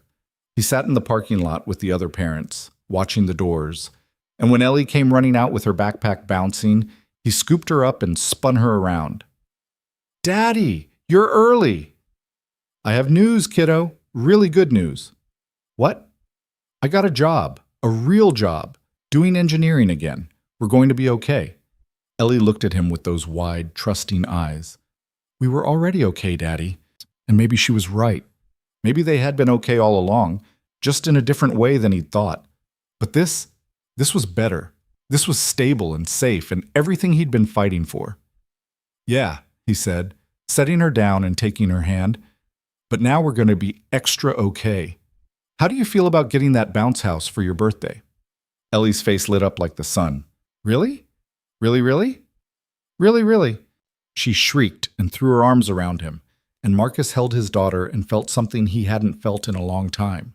Like maybe he'd finally figured out how to keep his head above water after all. The 2 weeks before Marcus started at Kellerman Industries felt both infinite and impossibly short. He worked his final construction shifts, said goodbye to Danny and the crew, and tried to ignore the persistent flutter of anxiety in his chest every time he thought about walking into an actual office again after 8 months away. His mother helped him find a new apartment. Nothing fancy, but it had working heat and neighbors who didn't scream at 2 a.m, and Ellie would have her own room for the first time in over a year. The deposit and first month's rent took almost everything he had left in savings, but it didn't matter. In 2 weeks, he'd have a steady paycheck again. In 2 weeks, he could start rebuilding. Ellie was ecstatic about the move, already planning where her dinosaurs would go and which wall she wanted painted purple. Marcus let her talk, let her dream, and tried not to think about all the ways this could still go wrong. The 90-day probationary period loomed large in his mind. 3 months to prove he belonged there, to show he hadn't lost his edge during the long months of unemployment. 3 months to not screw this up. On the Saturday before his start date, Marcus and Ellie spent the afternoon packing boxes in their old apartment. His mother had offered to help, but Marcus wanted to do this himself, needed the physical work to keep his hands busy and his brain from spiraling into worst-case scenarios. "Daddy, can we keep this?" Ellie held up a battered stuffed triceratops that Marcus had won for her at a carnival 2 years ago, back when money had been easier and life had been simpler. "Of course we can keep it. Why would we get rid of Mr. Three Horns?" "I don't know. Grandma says we should only take things we really need." "Mr. Three Horns is definitely something we really need." Ellie grinned and tucked the dinosaur carefully into her box of toys. She was humming something, a song from her school play that was now just a week away. Marcus had promised he'd be there, front row, no matter what. His first week at the new job would be orientation and training, nothing that couldn't be adjusted for a school play at 2 in the afternoon. "Daddy?" Ellie looked up from her packing. "Are you scared about your new job?" Marcus paused, tape gun in hand. "A little bit. Why?" "You look scared, like how I looked before my first day of kindergarten." "Well, starting something new is always a little scary, even for grown-ups. But you're good at engineering. You told me so." "I'm good at it, but I haven't done it in a while, so I'm worried I might be rusty." Ellie considered this. "When I don't ride my bike for a while, I'm wobbly at first. But then I remember how, and it's okay." "That's a good point, kiddo. Maybe it'll be like that. And if you fall off, you just get back on. That's what you always tell me." Marcus smiled despite the knot in his stomach. "When did you get so smart?" "I've always been smart. You just don't listen." She said it so matter-of-factly that Marcus laughed, really laughed, and some of the tension eased from his shoulders. His daughter was right. He'd fall off. He'd get back on. He'd been doing it his whole life. They finished packing as the sun set, ordered pizza because Marcus was too tired to cook, and ate it sitting on the floor surrounded by boxes. Ellie fell asleep early, exhausted from the excitement and the work, and Marcus carried her to bed before returning to the living room to tackle his own belongings. His phone buzzed around 9, a text from Adrienne. "How are you holding up?" Marcus stared at the message for a moment before responding. He hadn't heard from her since the day she told him to take the Kellerman job.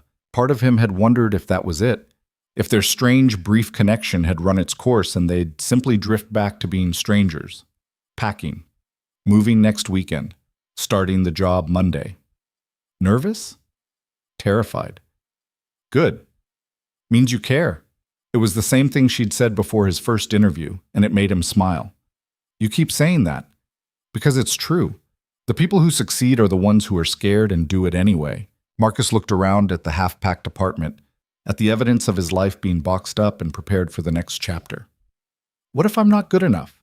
The response came quickly. "You are. Trust me. You barely know me. I know enough. Now stop catastrophizing and get some sleep. Big week ahead." Marcus sent back a simple thanks and set his phone down. But he thought about her words as he finished packing, as he brushed his teeth and got ready for bed, as he lay in the darkness trying to quiet his racing mind. She believed in him. His mother believed in him. Ellie believed in him. Maybe it was time he started believing in himself.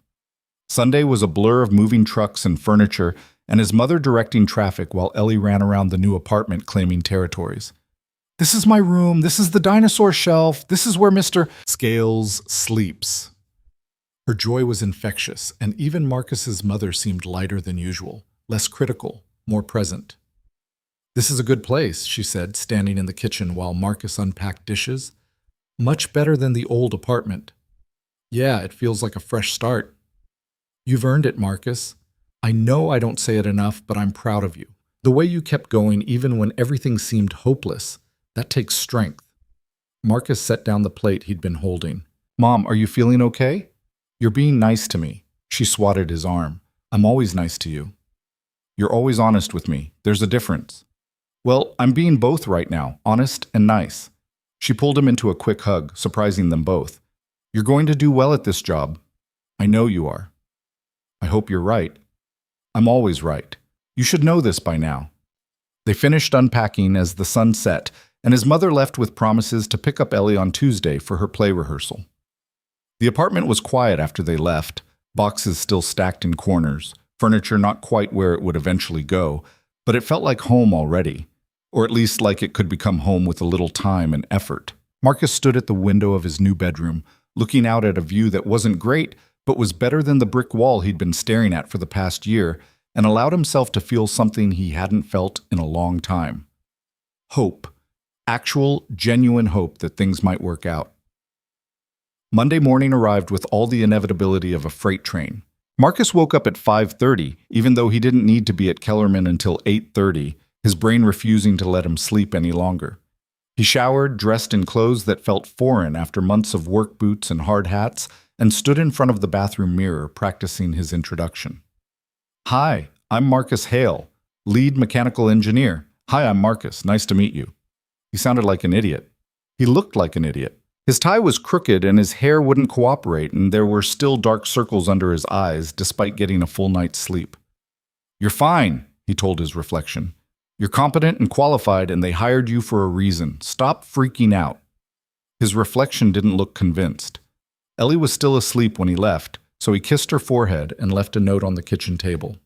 First day. Wish me luck. Love you, kiddo.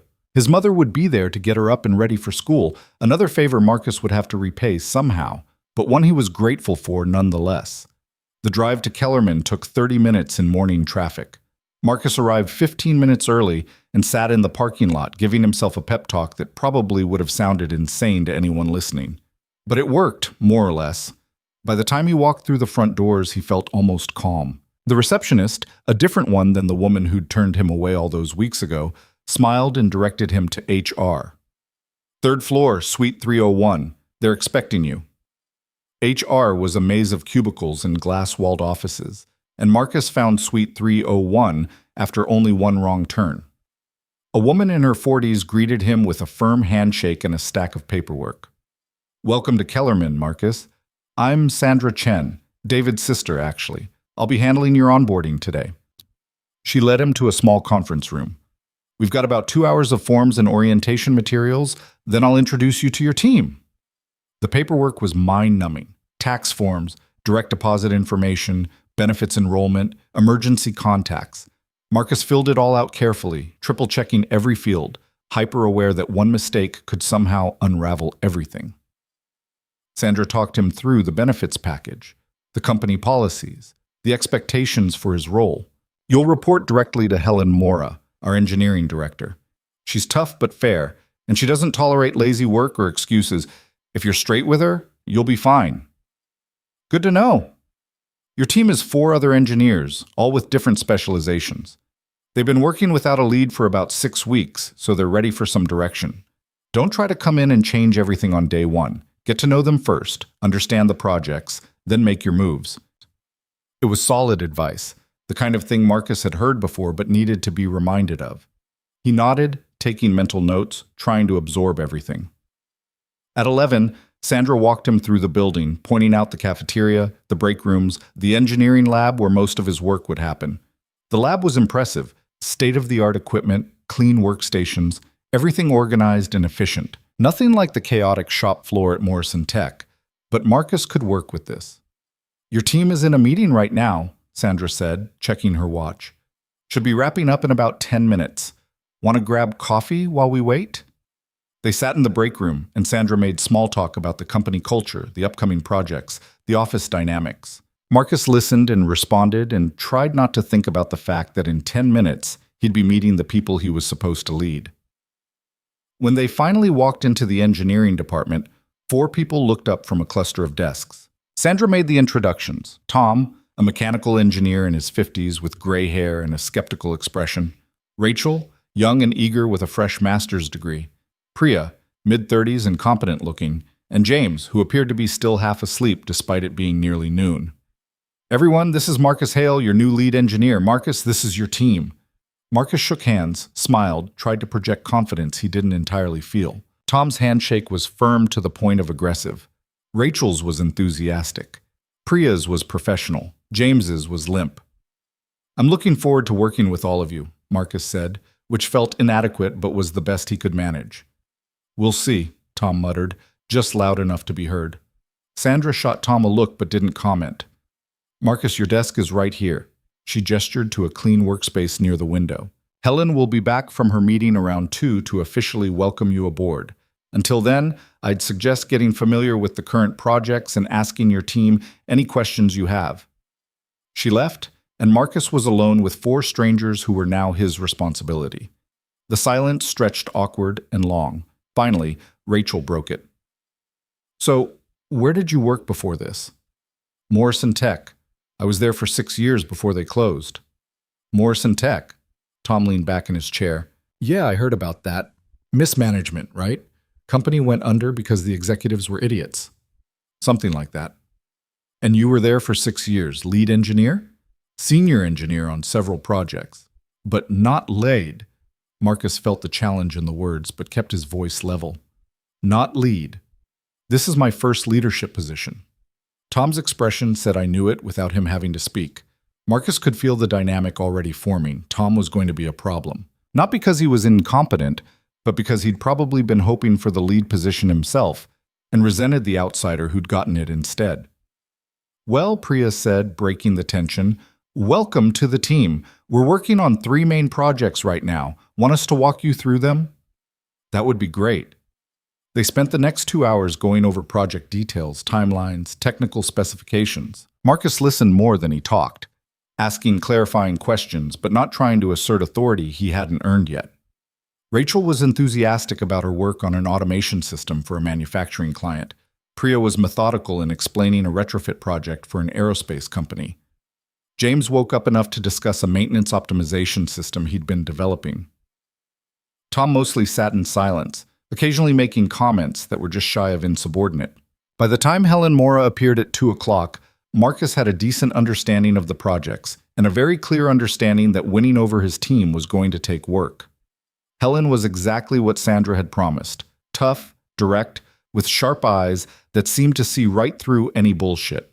She was in her late 50s, with short silver hair and a no-nonsense demeanor that reminded Marcus of his old department head at Morrison Tech. "Marcus, welcome. Walk with me." It wasn't a request. Marcus followed her to her office, a corner space with windows on 2 sides and a desk covered in project plans and technical drawings. "Sit." Helen sat behind her desk, steepling her fingers. "Sandra tells me orientation went smoothly." "Yes, ma'am." "Don't call me ma'am. Helen is fine." She studied him. "I'm going to be straight with you, Marcus. You weren't my first choice for this position." Marcus's stomach dropped. "I see. My first choice took another offer. My second choice bombed the technical interview. You were third, but you were good enough that I felt comfortable moving forward. Do you understand what I'm telling you? That I need to prove myself. That you need to be better than good enough.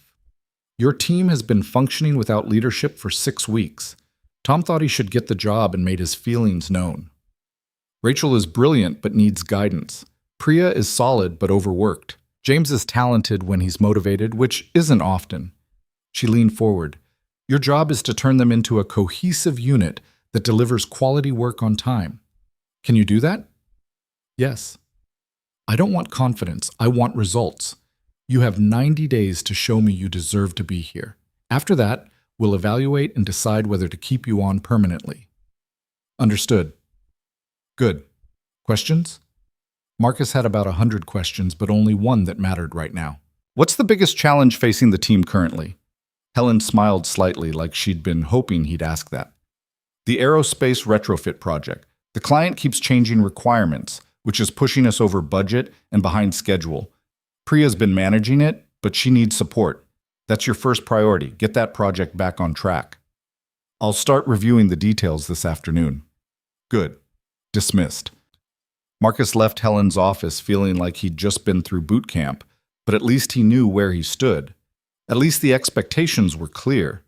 He spent the rest of the afternoon digging into the aerospace project, reading through emails and specifications and budget reports. Priya was right.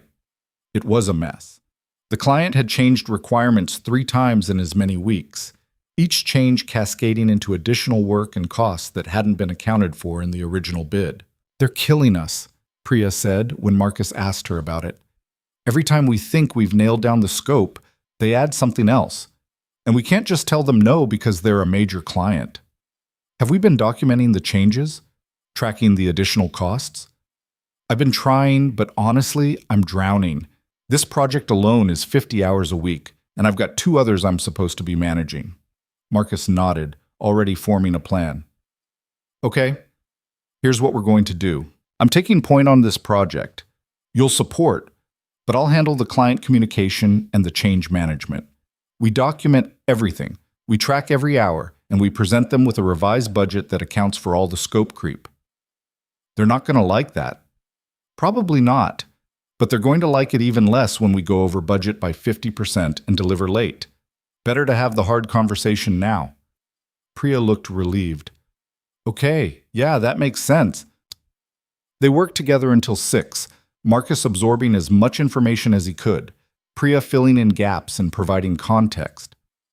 By the time he looked up, the office had mostly emptied out. Tom had left without saying goodbye. Rachel had waved cheerfully on her way out. James had disappeared sometime around 4. Marcus gathered his things, exhausted but satisfied. It had been a good first day. Not perfect. Tom's hostility was going to be an ongoing issue, and the aerospace project was worse than he'd expected. But good. He'd survived. He'd started building relationships. He'd identified priorities. He'd proven, at least to himself, that he could still do this. His phone buzzed as he walked to his car. A text from his mother with a photo of Ellie holding up a drawing she'd made at school. "She wanted you to see this." "Something about a dinosaur party?" Marcus smiled and texted back. "Tell her it's perfect. I'll be home in 30 minutes. Home. He had a home again. He had a job again. He had something resembling a normal life again. It felt fragile, like it could shatter at any moment, but it was there.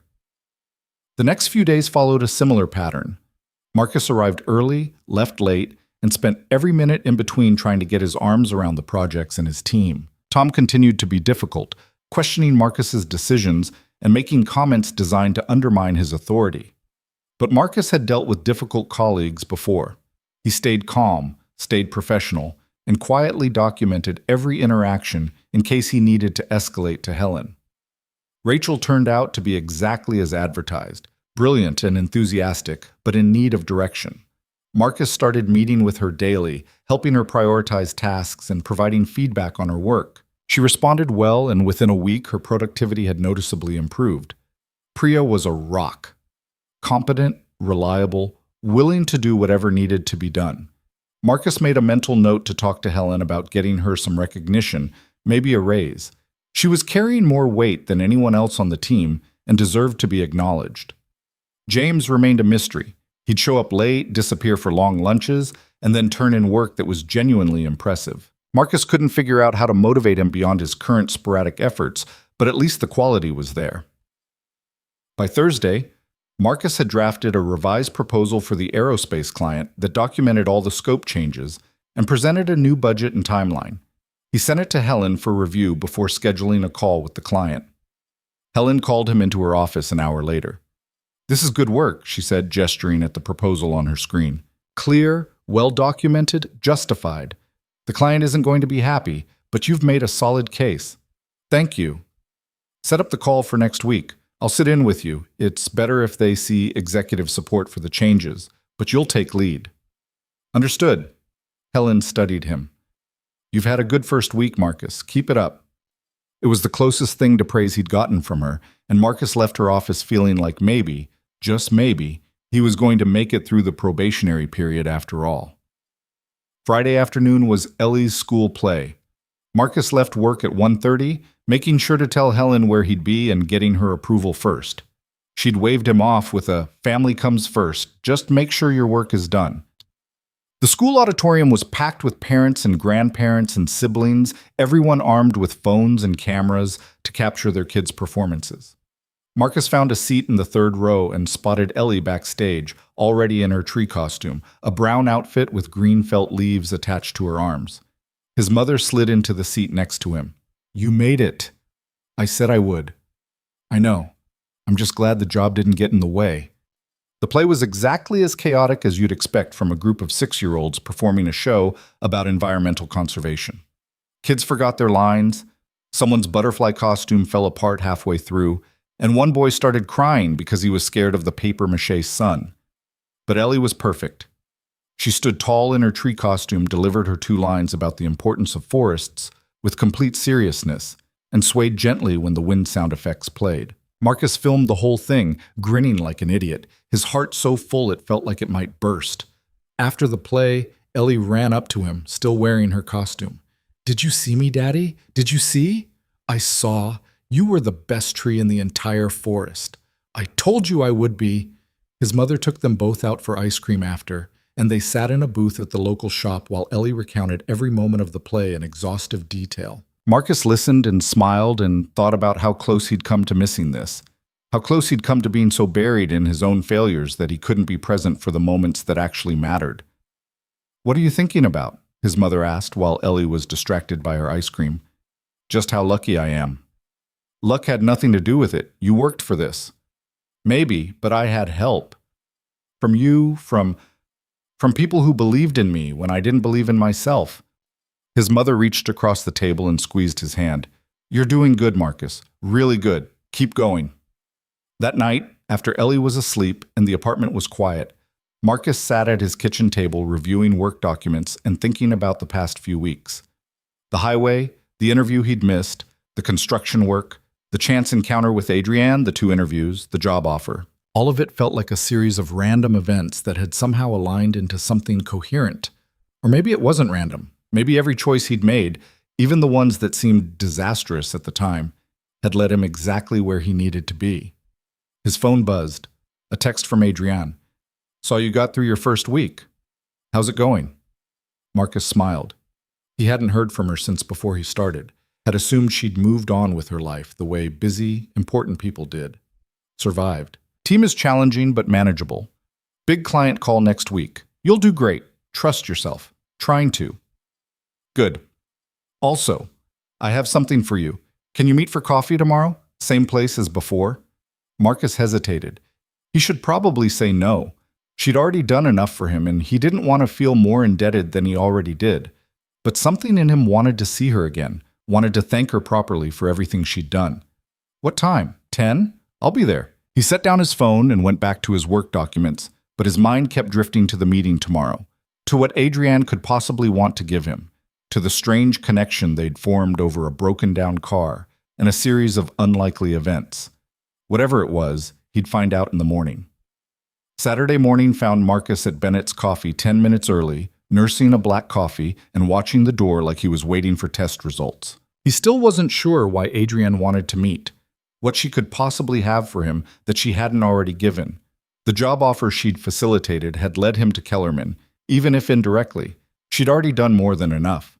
She walked in at exactly 10, wearing jeans and a sweater instead of her usual business attire, looking more like a regular person and less like a CEO who probably had assistants to tie her shoes. She spotted him, smiled, and ordered her coffee before joining him at the corner table.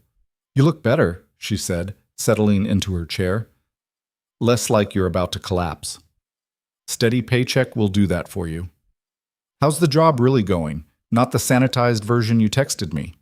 Marcus considered lying, giving her the polished answer he'd give Helen or his mother. But something about Adrienne made him want to be honest. "It's hard. My team doesn't trust me yet. One guy actively resents me. I'm drowning in projects I don't fully understand. And I wake up every morning terrified this is all going to fall apart." Sounds about right for week 1. "You asked for the real version." "I did, and that's exactly what I expected to hear." She pulled an envelope from her bag and slid it across the table. "This is for you." Marcus stared at the envelope like it might contain a lawsuit. "What is it?" "Open it." He did, carefully, and found a check inside, made out to him, for $10,000. His brain stuttered to a stop. "What? No, I can't accept this. It's not charity. It's a check for $10,000. That's pretty much the definition of charity." Adrienne leaned back, wrapping both hands around her coffee cup. Let me tell you a story. 5 years ago, when I was starting Cole Enterprises, I was so broke I was living in a studio apartment with 3 roommates and eating ramen for every meal. I had a business plan, I had investors interested, but I needed seed money to get the company registered, to rent office space, to hire my first employees. $20,000 minimum. Marcus set down the check, listening. I went to everyone I knew, friends, family, former colleagues. Everyone said no, too risky, they said. Wait until you have more experience, they said. One guy actually laughed in my face. She smiled, but it didn't reach her eyes. Then I met a man named Robert Chen at a networking event. He was a retired engineer who'd made his money in manufacturing. We talked for maybe 20 minutes. At the end of the conversation, he wrote me a check for $25,000. Just like that? Just like that. I tried to refuse, told him I couldn't possibly accept that much money from a stranger. You know what he said? She paused. He said, I'm not giving you money because I think you'll succeed. I'm giving you money because you stopped to help an elderly woman carry her groceries to her car when everyone else walked past. Character matters more than business plans. Marcus felt something click into place. You saw me stop on the highway. I saw you make a choice that cost you everything, and you made it anyway. That's rare, Marcus. In my world, people step over each other to get ahead. They take shortcuts. They compromise their values. They rationalize selfishness as pragmatism. She pushed the check closer to him.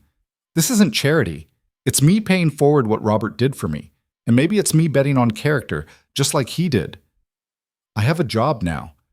I don't need... You're still catching up from 8 months of unemployment. You have moving expenses, your daughter's birthday coming up, probably medical bills and credit card debt you haven't told anyone about. She wasn't wrong. This gives you breathing room, a safety net, so you can focus on doing good work instead of lying awake at night calculating how many days until you're broke again. Marcus picked up the check, his hands shaking slightly. $10,000. It was more than breathing room. It was the difference between surviving and actually living. But accepting it felt wrong, like he was taking advantage, like he hadn't earned it. What do you want in return? Adrian smiled. Same thing Robert wanted from me. When you're in a position to help someone else, and you will be eventually, you do it. No hesitation. You see someone who needs a hand up, you give it to them. That's the deal. That's it? That's it. Marcus folded the check carefully and put it in his wallet, his throat tight. Thank you. I don't know what else to say. You don't have to say anything. Just promise me you won't waste energy feeling guilty about accepting help. That's exhausting and pointless. She finished her coffee. Now, tell me about this big client call next week. They talked for another hour, Adrienne offering advice on managing difficult clients and navigating office politics. She'd been through versions of everything he was experiencing, and her insights were practical, specific, useful. By the time they said goodbye in the parking lot, Marcus felt steadier than he had in weeks. One more thing, Adrienne said as he was getting into his car.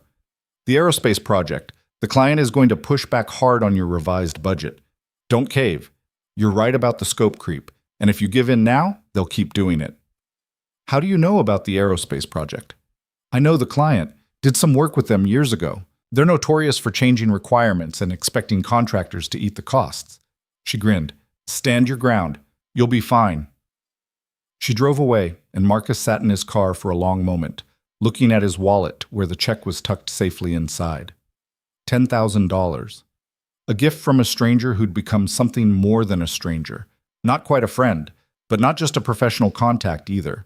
Something in between, something undefined. He thought about Robert Chen, about the kindness that had changed Adrienne's life, about the chain of paying forward that was now including him. It made him wonder about all the small choices people made every day, the moments of generosity or selfishness that rippled outward in ways nobody could predict. Maybe stopping on the highway hadn't been a mistake after all. Maybe it had been exactly what was supposed to happen. The following week at Kellerman was intense. Marcus spent Monday and Tuesday preparing for the client call, rehearsing his arguments, getting feedback from Helen and Priya. By Wednesday morning, he was as ready as he'd ever be. The call started badly.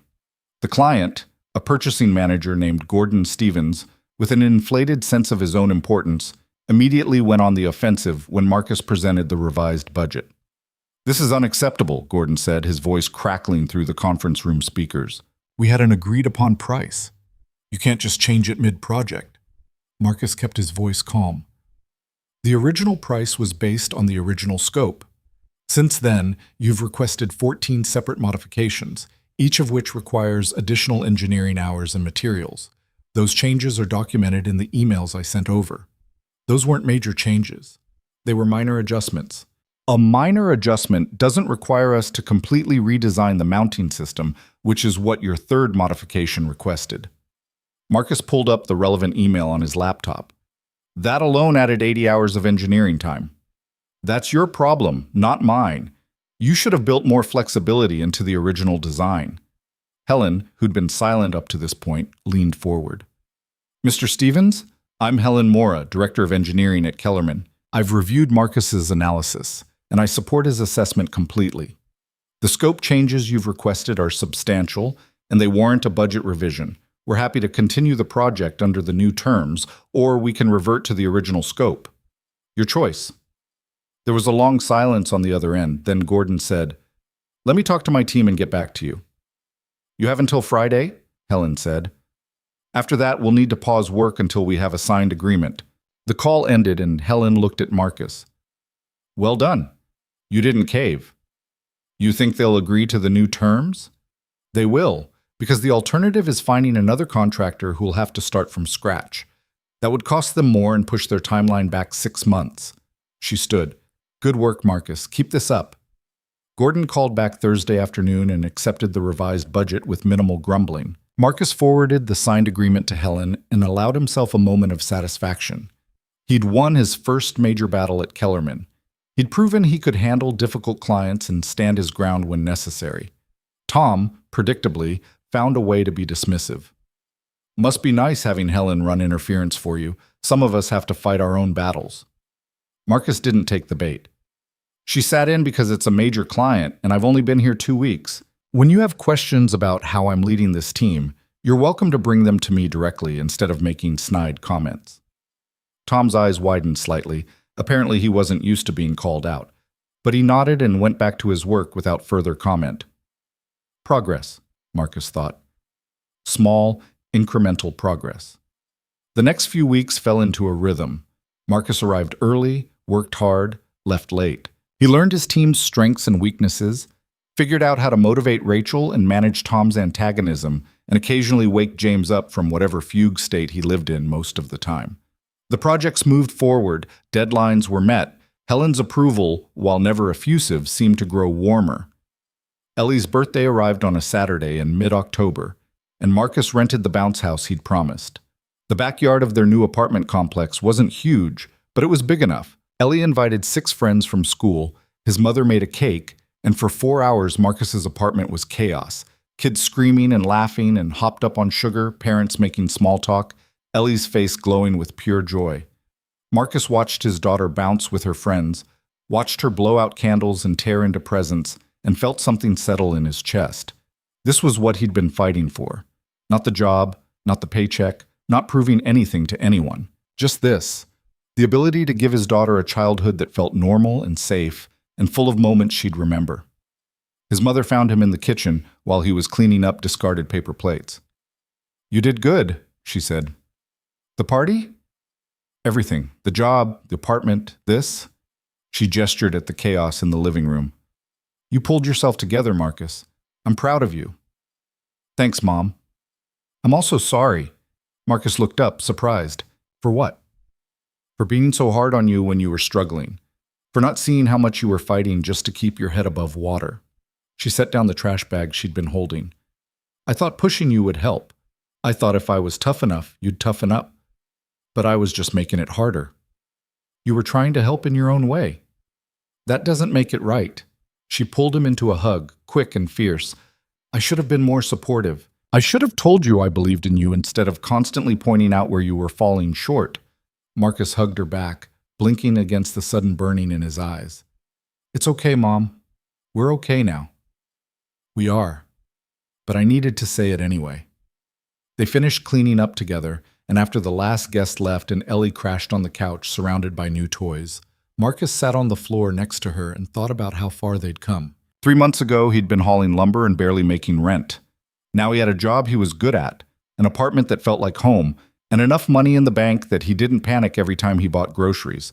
It felt fragile still, like it could all disappear if he made one wrong move. But it was real, and it was his, and he'd earned every piece of it. By November, Marcus had made it through his 90-day probationary period. Helen called him into her office on a Friday afternoon, and Marcus went with his stomach in knots, convinced, despite all evidence to the contrary, that she was going to let him go. "Sit," Helen said, gesturing to the chair across from her desk. Marcus sat, trying to read her expression and failing. "I've been evaluating your performance over the past 3 months," she began, and Marcus braced himself. The aerospace project came in under the revised budget and ahead of schedule. The automation system Rachel's working on has improved significantly under your guidance. Team morale is up. Even Tom has stopped complaining, which is basically a miracle. "Thank you."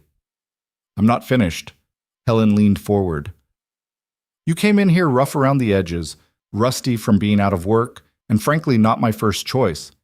But you've proven yourself. You've shown leadership, technical competence, and the ability to handle difficult situations without falling apart." Marcus waited for the but. There was always a but. "So I'm making your position permanent. Effective immediately, you're off probation. I'm also approving a salary increase to $85,000, retroactive to your start date." Marcus blinked. What? "You heard me. You've earned it, Marcus. Don't make me regret this decision by suddenly becoming incompetent." "I won't, thank you. Thank you." Helen smiled, rare and genuine. "Go tell your team. They'll want to know their lead isn't going anywhere." Marcus left her office in a daze, walked back to his desk, and just stood there for a moment trying to process. Permanent position, salary increase, retroactive pay. He'd done it. He'd actually done it. Rachel noticed him first. "Everything okay? You look weird." "I just got made permanent and got a raise." Rachel squealed and threw her arms around him in a hug that nearly knocked him over. Priya grinned and offered congratulations. Even James looked up from his computer long enough to nod approvingly. Tom was silent for a long moment. Then he stood, walked over, and extended his hand. "Congrats," he said, and he sounded like he meant it. "You've been doing good work. Better than I expected, honestly." Marcus shook his hand, surprised by the admission. "Thanks, Tom. That means a lot. Don't let it go to your head. You're still new at this leadership thing." Noted. But Tom was smiling slightly, and Marcus realized they'd turned a corner. It wasn't friendship, might never be friendship, but it was respect, and that was enough. That night, Marcus took Ellie out for dinner at her favorite restaurant, a pizza place with arcade games and animatronic animals that terrified most adults but delighted 6-year-olds. They ate pizza and played games, and Ellie won enough tickets to get a plastic dinosaur that would probably break within a week. "Why are we celebrating?" she asked through a mouthful of cheese. "Because Daddy got some good news at work today." "What kind of good news?" "The kind that means we don't have to worry about money for a while. The kind that means things are going to be okay." Ellie considered this seriously. Were things not okay before?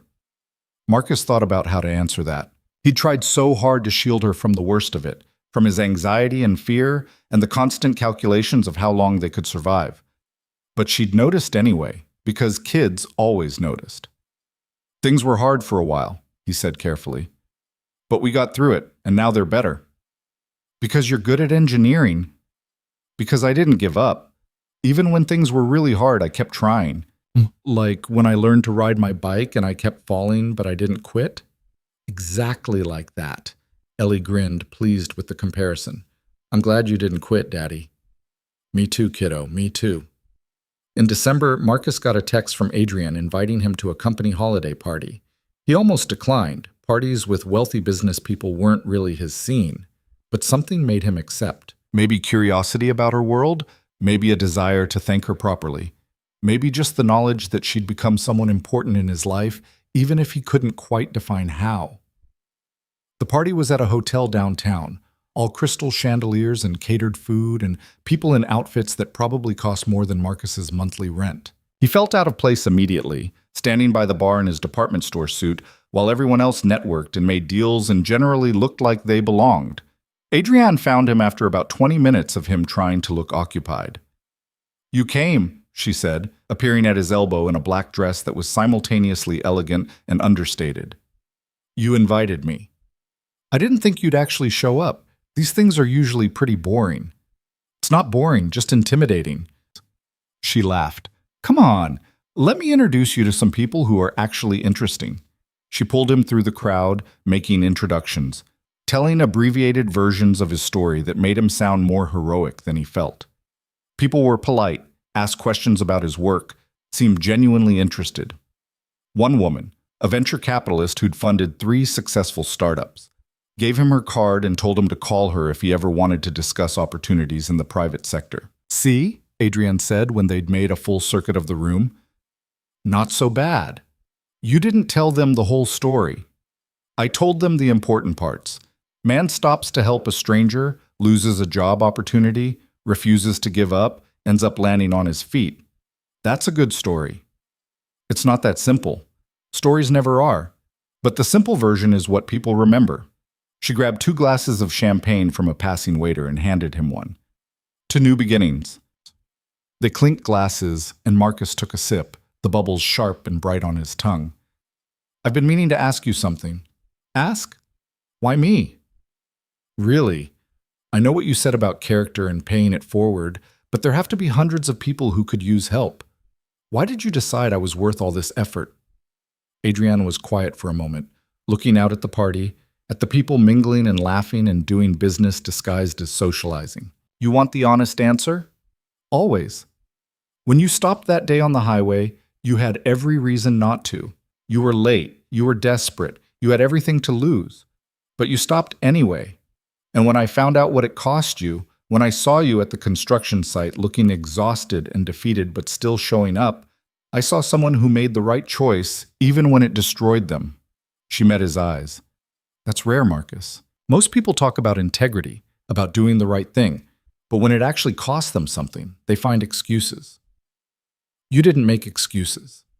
You just did what you thought was right and dealt with the consequences. I'm not a hero. It was just basic human decency." "Exactly. Basic human decency is a superpower these days. Most people don't have it." She smiled. "I invested in you because I believe that people who choose kindness over self-interest are the ones who actually change things, not just in business, but in life. And I wanted to make sure you had the chance to do that without being crushed by circumstances." Marcus didn't know what to say to that, so he just nodded and took another sip of champagne. They talked for another hour, drifting between topics. Her company's new projects, his work at Kellerman, Ellie's school play where she'd played a tree. Eventually the party wound down, people filtering out in pairs and small groups, and Marcus found himself in the hotel lobby with Adrienne, both of them tired but in the pleasant way that comes after a good evening. "Thank you," Marcus said, "for inviting me, for everything you've done. I know I keep saying that, but I don't think I'll ever really be able to express. You don't owe me gratitude for the rest of your life, Marcus. What you owe me is to be the person I saw in you, to keep making good choices even when they're hard, to help someone else when you get the chance." She pulled out her phone. "And maybe to stay in touch. I like knowing how your story turns out." "Deal." They exchanged a quick hug, and Marcus drove home through the quiet city streets, thinking about choices and consequences and the strange ways life could unfold when you least expected it. 6 months after Marcus started at Kellerman, he got a call that Helen was promoting him to Associate Director of Engineering. It came with another raise, more responsibility, and a seat in senior leadership meetings. Marcus accepted, still half convinced someone would realize they'd made a mistake and take it all back. But they didn't. Because it wasn't a mistake. He'd earned it through long hours and good work and slowly, painfully learning how to lead people who didn't automatically respect him. Tom had become a grudging ally. Rachel had flourished under his mentorship. Priya had gotten the recognition and raise she deserved. Even James had started showing up on time more often than not. Marcus's life had changed so completely that sometimes he had to stop and remind himself it was real. He and Ellie had moved to an even better apartment, 2 bedrooms, a balcony, a neighborhood with good schools. He'd paid off his credit card debt with the money from Adrienne and his retroactive salary increase. He'd started saving for Ellie's college fund. Basic things that used to feel impossible now felt normal. His mother had softened considerably, pride replacing criticism, support replacing constant pushing. They had dinner together every Sunday, and she'd stopped making comments about his choices or his life. She'd even apologized again, more thoroughly this time, for the way she'd handled his unemployment. "I was scared," she'd admitted over Sunday dinner one night. "Scared you'd end up like your father, brilliant but unable to hold on to anything good. I thought if I pushed hard enough, you'd prove you were different." "I am different, Mom." "I know. I see that now. I'm sorry it took me so long." It had been a good conversation, the kind that cleared air Marcus hadn't realized was still heavy between them. One Saturday in late spring, almost a year after the highway incident, Marcus took Ellie to the park. She was 7 now, bigger and more confident, but still obsessed with dinosaurs and still the brightest part of his life. They just finished playing on the swings when Marcus's phone rang. Adrienne.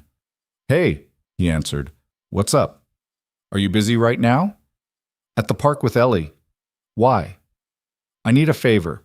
Remember when I said you'd pay it forward someday?" Marcus felt his stomach flip. "Yeah. There's someone I want you to meet, a woman named Sandra Torres. She's a civil engineer who got laid off 6 months ago. Been struggling to find work, raising 2 kids on her own, about 3 weeks away from being evicted from her apartment." Adrienne paused. "Sound familiar?" "Very. She doesn't need charity. She needs a chance. And I think you might be in a position to give her one." Marcus thought about the open position on his team, a structural engineer they'd been trying to fill for 2 months. He thought about what it felt like to be desperate, to send out resumes into the void, to wonder if you'd ever work in your field again. "Send me her information," he said. "I'll set up an interview." "Thank you, Marcus." "Don't thank me yet. She still has to earn it." "I know, but you'll give her a fair shot. That's all anyone really needs." After they hung up, Marcus stood watching Ellie play, thinking about the chain of kindness that had led him here. Robert Chen to Adrienne, Adrienne to him to Sandra Torres, and probably Sandra to someone else eventually, the ripples spreading outward in ways none of them would ever fully see. He'd stopped on a highway to help a stranger, and it had cost him everything. But somehow, impossibly, it had also given him everything. Not because the universe was fair or because good deeds were always rewarded, but because he'd made a choice that aligned with who he wanted to be, and that choice had created opportunities he never could have predicted. Would he make the same choice again, knowing what it would cost him? Marcus watched his daughter laugh as she climbed the jungle gym, thought about the job he loved and the life he'd rebuilt, and the person he'd become through all of it. Yeah, he would. Every time. Because the truth was, you didn't always get rewarded for doing the right thing. Sometimes you got punished. Sometimes you lost everything and had to claw your way back from nothing. But at least you could look yourself in the mirror. At least you could teach your daughter by example what it meant to have integrity, even when it hurt. The kind of person you were, that was the only thing you really controlled in this life. Everything else was just details. Marcus called Ellie over and they walked home together, her small hand in his, talking about dinosaurs and school and what they should have for dinner. Simple, ordinary, perfect. A year ago, he'd been barely surviving. Now he was living. And the difference between those two things? That was everything. Sandra Torres came in for an interview the following Tuesday. She was nervous, obviously struggling, wearing a suit that was slightly too big, like she'd lost weight she couldn't afford to lose. Marcus saw himself in her desperation, in the way she gripped her portfolio too tight, in the hope and fear competing in her eyes. He asked her the same questions Helen had asked him. He listened to her answers, evaluated her technical knowledge, assessed her fit for the team. She was rusty from 6 months out of work, rough around the edges, not perfect. But she was good enough, more than good enough. Marcus offered her the job at the end of the interview and watched her face crumple with relief so profound it was almost painful to witness. "Thank you," she said, her voice breaking slightly. "You have no idea what this means." "I do, actually," Marcus said. "I know exactly what it means." He thought about telling her his story, about explaining the chain that had led to this moment, but he decided against it. She didn't need to know about Robert Chen or Adrienne Cole or a broken-down car on a highway. She just needed to know that someone had given her a chance, and now it was her job to make the most of it. "Welcome to the team, Sandra. You start Monday." That night, Marcus texted Adrienne, "Hired Sandra Torres. She starts Monday." The response came immediately. "I knew you would. Robert would be proud. Did you ever tell him about what his money meant to you?" "I tried. He died 3 years ago. Heart attack. Never got to see how far the company went." Marcus stared at the message, feeling something heavy settle in his chest. "I'm sorry. Don't be. He knew I'd succeed. He told me so the day he wrote the check." A pause. "That's why I do this, Marcus. Why I help people like you and Sandra. Because Robert didn't live to see the full impact of his kindness, but I can make sure it keeps going. I can make sure his belief in character over credentials lives on." "You're doing a good job. So are you. Keep it up." Marcus set down his phone and looked around his apartment, at Ellie's drawings on the refrigerator, at the furniture that was slowly becoming theirs, at the life they'd built together against all odds. He thought about the man he'd been a year ago, desperate and defeated, watching his one chance slip away because he'd made a choice most people wouldn't have made. He thought about the man he'd become, someone who could give others the chances he'd been given, who could look at a struggling engineer and see possibility instead of risk. The highway had changed everything, but not in the way he'd thought it would. Not through some cosmic reward system where good deeds were automatically repaid. The change had been slower, more complex. A chain of human decisions, of people choosing kindness when they didn't have to, of belief being placed in strangers who had nothing to offer but their character. That was the real lesson, Marcus realized. Not that the universe rewarded goodness, but that goodness created its own rewards through the connections it forged and the choices it inspired in others. He'd stopped to help Adrienne Cole because it was the right thing to do. She'd helped him because someone had once helped her. He'd hired Sandra Torres because he remembered what it felt like to need a chance. And someday, Sandra would help someone else, and the chain would continue, rippling outward in ways none of them would ever fully see. That night, after Ellie was asleep and the apartment was quiet, Marcus sat at his kitchen table with a beer and thought about everything that had led him here. The failures and the victories, the moments of desperation and the moments of hope, the people who'd believed in him when he couldn't believe in himself. He thought about his mother, whose harsh words had come from love even when they'd felt like criticism. About Danny, who'd given him construction work when he'd had nothing else. About Helen, who'd taken a chance on a candidate who wasn't her first choice. About Adrienne, who'd turned a random highway encounter into something that changed the entire trajectory of his life. Most of all, he thought about Ellie. About the kind of man he wanted to be for her. About the lessons he was teaching her every day through his choices and his actions. Being a good person didn't guarantee success. It didn't protect you from failure or hardship or the random cruelties of life. But it meant something anyway. It meant you could look at yourself without flinching. It meant you could teach your daughter through example that character mattered more than convenience. It meant that when the choice came, and it always came, in 1,000 different forms, you could do the right thing even when it cost you everything, and somehow find your way back to something worth having. Marcus finished his beer and went to check on Ellie one last time before bed. She was sprawled across her mattress, one arm wrapped around Mr. Three-Horns, her face peaceful in sleep. He adjusted her blanket, kissed her forehead, and stood there for a moment just watching her breathe. This was what mattered.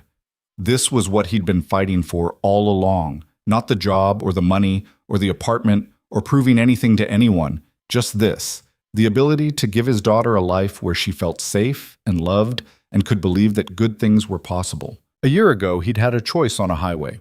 Stop or keep driving. Help a stranger or prioritize his own desperate need. He'd made the choice that felt right in the moment, consequences be damned. And somehow, impossibly, miraculously, that choice had led him here, to a life he'd almost given up hoping for, to a future that felt solid instead of fragile, to the knowledge that he was the kind of person he wanted to be even when it was hard, especially when it was hard. Marcus turned off Ellie's light and went to his own room, feeling more at peace than he had in years. Tomorrow he'd wake up and go to work and face whatever challenges the day brought. He'd lead his team and manage his projects and continue building something that mattered. And if someone needed help along the way, if he saw someone stranded or struggling or on the verge of giving up, he'd stop. Every time, without hesitation, because that was who he was now. Not because it was easy or because it guaranteed rewards, but because kindness was its own reason, because character, in the end, was all you really had. The highway had taught him that, and it was a lesson worth remembering for the rest of his life.